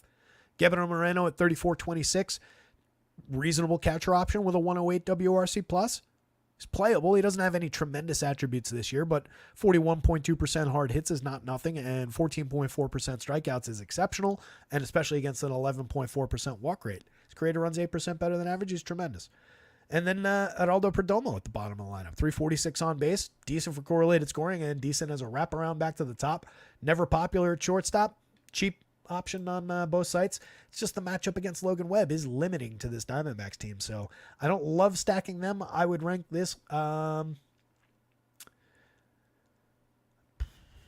Pfaadt above Logan Webb, which is what the projections say. Slightly bigger downside for the younger pitcher, but probably a little bit of a better ceiling against that high strikeout team. Webb's going to have his work cut out for him, but he's right there. Those guys are neck and neck. And then Diamondbacks bats well above the Giants bats in terms of overall quality. Giants maybe get there a little bit more on just like if there's more downside for this pitcher, you should say that this team does have some upside. They have a little bit more potential for power tonight. But overall, as far as run creation goes, as far as which team is more likely to score 6 or 7 runs, I think it comes from the Diamondbacks. It's just how do they score those runs in terms of the DFS scoring events. And that's where it comes into question against Webb's ability to limit home runs and power. Last game up. Landon Knack, Michael King. We finally got to this game. So King's been terrific all season. 28% strikeout rate, or most of the season. 3.04 ERA with a 3.47 xFIP. The whip is a little bit high at 1.2, but that's not terrible. 8.6% walks could come down a little bit. But sub 30% hard hit rate is absolutely tremendous. 85.6 miles an hour of exit velo, even on a 14-degree average launch, which is totally fine. 2.41% home run rate. He is good at inducing weak and medium contact. Just a 94 by Stuff Plus, a little bit surprising there considering the quality of the results. 12.1% swinging, 31.4% CSW. Regardless of what the measurements say, that stuff works. Just a really low strikeout opponent in the Dodgers and a really high quality opponent in addition to being low strikeouts. So not a great King spot. 91, 95 is not really priced down for the matchup all that aggressively. I don't love the option today. He projects kind of in that territory. On the other side, Landon Knack against the Padres, they're just super low strikeout, and they've been scoring a lot of runs. They're pretty high quality this year. Knack hasn't been bad, though. We were talking about, do the Padres have potential to go off? Yeah, they do, and you can see 4 guys above the magic number for home run upside, plus Jackson Merrill at 9+. Reasonable belief in, and especially at cheap pricing, in their explosive upside. They've been showing it quite a bit this season. But overall, Knack, 3.39 ERA with a 4.19 xFIP that does betray it, but it's still reasonable. And this is what I would expect from this pitcher. 104 mark by Stuff Plus, a 10% swinging strike rate, 24.3% Ks, a pretty decent 6.8% walk rate, a very good 1.07 whip. The issues have just been around the premium contact, the barrels, the hard hits, the exit velo all over the threshold. 20.3 degree average launch angle is a problem, and nearly 5% home runs is a big problem. So that pushes the upside toward the Padres. Between the two things, I definitely side Padres. 7,300, he's a very limited, pretty big basement kind of a dart throw on DraftKings. 7,800 on FanDuel, probably wouldn't mess with it. I do think you could get a okay start, though. I think he's on the board as a dart throw, but he's like one of the more limited options. If it was, had a beer over here and a table of darts over here, and you're grabbing them like, one at a time, I'd probably put them like toward the outside, like way out here. Then it's like, I've used up all my good darts, and now, well, let's see if I can bullseye this last one with Landon Knack. That's how I see it anyway. And I know what I'm talking about because I used to play darts competitively in a bar league. You guys have heard that story before. We were quite good one year. We won the B League championship. Hoboken Dart League. Luis Arias at the top of the board, 37-28, slashing 318, 351, 391, a 110 WRC plus. He's a mix and match quality player because he just needs help from everybody in that lineup. But if you're stacking Padres, you could do a lot worse than including him because he's probably going to be on base 3 or 4 times if the team goes off today. Fernando Tatis, 13.29 to lead the team in the home run model. He's hit 20 in 417 opportunities, stolen 10 bases, 216 ISO, kind of surging to life toward the end of the season, 14.5% barrels, 55% hard hits. He's obviously tremendous, 138 WRC plus, even in what is overall going to end up like a somewhat down season. Those are strong numbers for the number of plate appearances. Jurickson Profar, for his 646 plate appearances, we're at 24 home runs and 10 steals, 385 on base. He's been absolutely tremendous. I honestly owe him an apology. 3,900, 3,500 across sites. He is still way too cheap over here. That's just stupid to have him at 3,900 now. Even for me, as somebody who is like the least enthusiastic Jurickson Profar, last man on the bandwagon in the last week of the season here, that's a stupid price to have him at. Look at these numbers this season. He's created runs 43% better than average. Better than everybody on this team. He's got more home runs than anybody on this team not named Manny Machado. I don't get it. I also don't get why, we'll rant about it in just a minute, why Jackson Merrill would be at 43. In between, Manny Machado at 52, great buy. 11.2% barrels, 48.8% hard hits, sub 20% strikeouts, 29 home runs, looking for his 30th against the kid giving up that kind of premium contact and power. Absolutely sign me up for a Manny Machado home run today. I probably should have used him as the home run pick of the day. Jackson Merrill, 4,300. If he doesn't win the Rookie of the Year, it's only because Paul Skeens is Paul Skeens. Over 574 plate appearances. He's at 292, 326, 503, a 210 ISO. He's created runs 30% better than average, 11.2% barrels, 44% hard hits, 24 homers, 16 stolen bases. In the year of the Jacksons, he was the best Jackson by a pretty wide margin. That's saying something because Jackson Chourio is one of those Jacksons. Jackson Holiday didn't really hold up his end of the bargain. There's a number of other Jacksons out there that are all debuting. There's more coming too. It's weird that so many guys named Jackson went into baseball, but here they are. Xander Bogaerts, 39-29, 11 home runs, 13 steals. A pretty lost season for Bogey overall, but it's not completely terrible either. He remains highly playable. 16.9% strikeout, 6.1% walks for a cheap shortstop. Second base eligible on FanDuel. You could definitely play some Bogart shares. Jake Cronenworth, mix and match quality, 16 home runs from the left side. Cheap at second base on both sides. 145 ISO, 105 WRC+. Just a correlated scoring play more than anything else. Donovan Solano, 26-27, mix and match quality line drive hitter along the lines of Jose Miranda. 287, 342, 414, a 117 WRC+ this year. And then our guy Higgy at the bottom of the lineup. 16 home runs, a 257 ISO, 104 WRC+. Always in play as a cheap catcher with home run upside. Love the potential against Landon Knack's contact for Higgy to blast one from the bottom spot if he's in the lineup. And then the Dodgers. Shohei Ohtani at a medium cost pitcher price at $7,500 on the DraftKings slate, $5,200 on FanDuel, and why not? He's only hit 53 home runs and stolen 55 bases, 339 ISO, 177 WRC+, puts him in Juan Soto territory. He and Soto are the second and third best players in baseball, whichever way you want to slice it. The best player is still Aaron Judge. Mookie Betts, 6,000, 4,000, 19 home runs, 16 stolen bases, a 209 ISO out of Mookie, a 147 WRC+. Absolutely fantastic for the money. You can put him in. You can lead off with Mookie and just skip Shohei Ohtani's ridiculously high price, but that's a flawed way to put this Dodgers team together. The best way is to figure out how to pay for both of them. I don't know that that's even doable anymore, but it's worth exploring. Freddie Freeman will help. 4,900 is cheap for Freddie. He's slashing 283, 384, 77, a 194 ISO, 138 WRC+. It is a diminished season from Freddie, but he's still super low strikeout. Hits the ball extremely hard. This is a all-star season. It's just not quite what we expected from Freddie.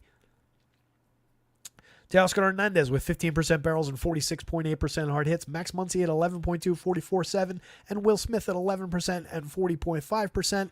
It's a pretty tremendous trio from 4 through 6 there. Those guys would be the top 3 hitters in a lot of lineups around the league. 31 homers for Teoscar. Muncy has 15 in just 271 plate appearances, also has a 273 ISO, and basically everybody seems to have forgotten how good he is. 47 on DraftKings is a joke price for that player. He should be 5,000 plus every day. Will Smith at 47 should also probably be 5,000 plus. It's just they have to make some of these guys affordable so you can play them together at all.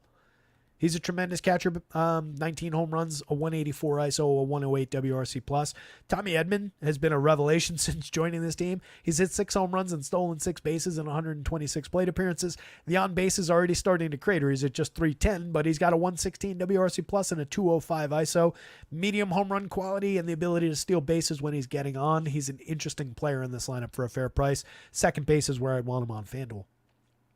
Gavin Lux, 38-29 across sites, another second base option. 10 homers, a 133 ISO, 96 WRC+. Had a little interesting surge in, I want to say July, maybe it was August, but has kind of cooled and just been mediocre overall. Does have a lot of skills, though, a lot of raw tools. And then Miguel Rojas to round things out. 287, 337, 416, and one of the better seasons he's ever put up.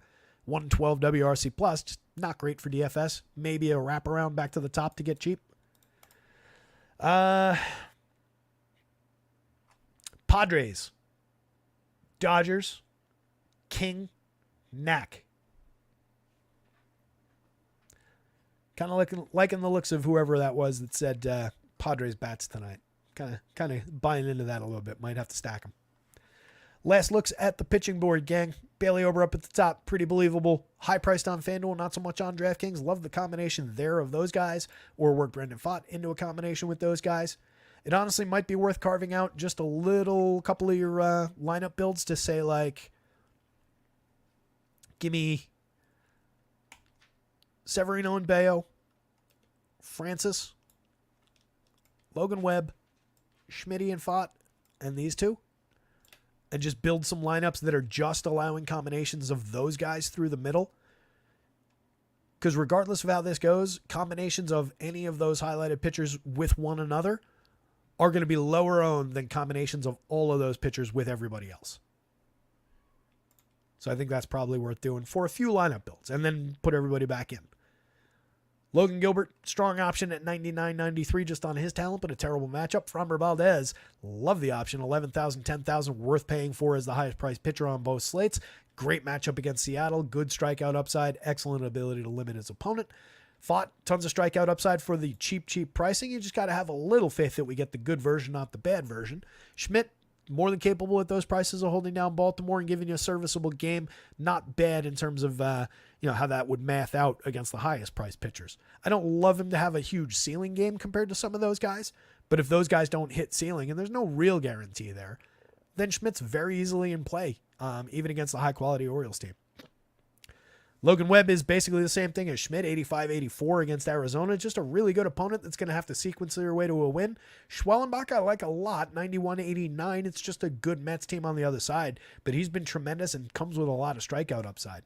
Bowden Francis, challenged by the Red Sox, definitely more interesting on DraftKings at 83 than he is on FanDuel at 9,000. King, challenging spot against the Dodgers. That's why he's a little bit offset by projection from everybody else here, but he's definitely playable there. Similar with Bayo, 81-77 makes Bayo probably the more playable against the Blue Jays than King at those higher prices against the Dodgers, but both of those guys are on the board at lower projections than the top. Sevy does have a little bit of upside.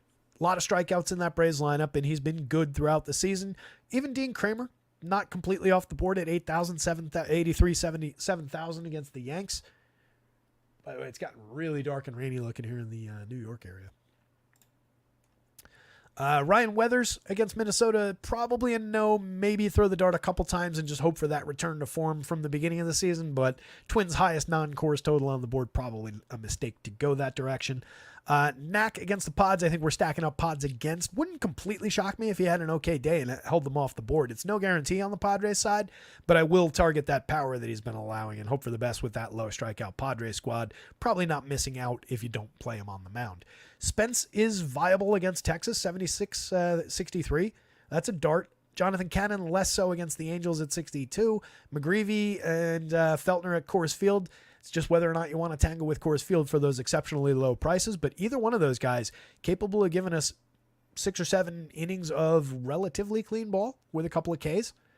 Don't like it, not really recommending it, but it is there, and it's honestly the same thing with Kachanowicz. I literally put every one of these pitchers on the board today. I don't think there's a pitcher who's off the board. How about that? I wasn't expecting that, but even Jonathan Cannon, I'll give him a little bit of leeway. Let's include him. He's probably the worst option because Kachanowicz, again, I see clear upside to 6 or 7 innings of relatively clean ball, and he just did that against his team last week and struck out a season-high 5. He is a sub-10% strikeout pitcher, but he's exceptionally cheap, at least on DraftKings. Among non-course pitchers, anyway. That's it. That's our slate up and down. Let's look at the home run board over here. I think we got it sorted. Yep. Couple changes. Mr. Judge standing tall at the top of the home run board. He's hit 55 this season. Good shot for number 56. Tyler O'Neill, Tristan Casa, some believable power upside from the Red Sox. Tucker, a monster for Houston, but really the only guy who's showing a ton of power upside from that lineup with no Jordan today. Royce Lewis leading the way for the Twins, but a number of Twins above the magic number. We've got Carlos Correa right here. You've got today's home run pick and Byron Buxton right there. Then Royce Lewis is up there. Ryan Jeffers not far behind right there. A lot of quality from the Twins. Elie Ramos and somebody else from the Giants. No, maybe he was the only one. Talia on the Colorado side of that Coors Field game that I think is the more interesting of those two lineups. Not bad. Manny Machado, as we mentioned, against Landon Knack there at the end of the night. That Padres stack is getting kind of interesting. Hey, look, it's Jason Dominguez, who we decided not to play. He's above the magic number in the home run model. He should be in the Yankees lineup. I nominate me to manage the Yankees after Aaron Boone gets fired when they lose in the playoffs this year. Profar right there from the Pods. Merrill, not far behind the magic number. A lot of quality from San Diego today. Love it, gang. Oh, Blaine's in the chat. Blaine from Ace Mind.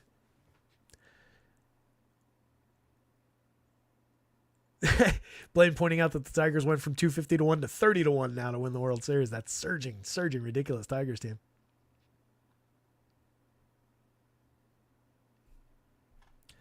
It's fairly small sample for Romy against righties.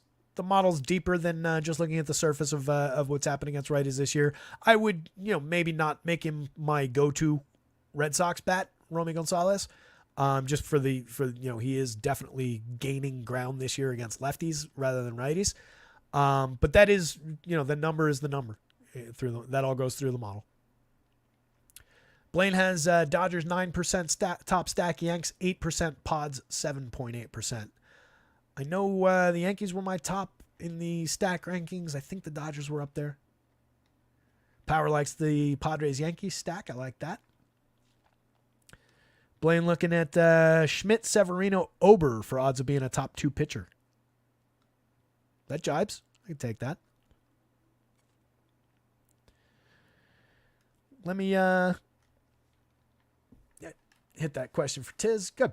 All right. I think we're wrapped up. So let me get out of here. 2 hours and 20 some odd minutes into the show. Still about 30 people here hanging out. You guys rock. It is 6:23 though. Let me update projections. I'll get them up on the site momentarily. I think we got all the lineups in or thereabouts.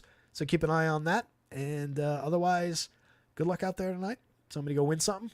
Last couple slates for baseball season. If you're not going to win it now, it's going to have to wait till next year. You don't want to have to do that. Get out there and win something tonight, gang. Come on back tomorrow. Baseball tomorrow. Probably a football show tomorrow. We'll get it scheduled. Depends on how things come together with the updates and this week's projections. But you guys rock. Go get them. See you.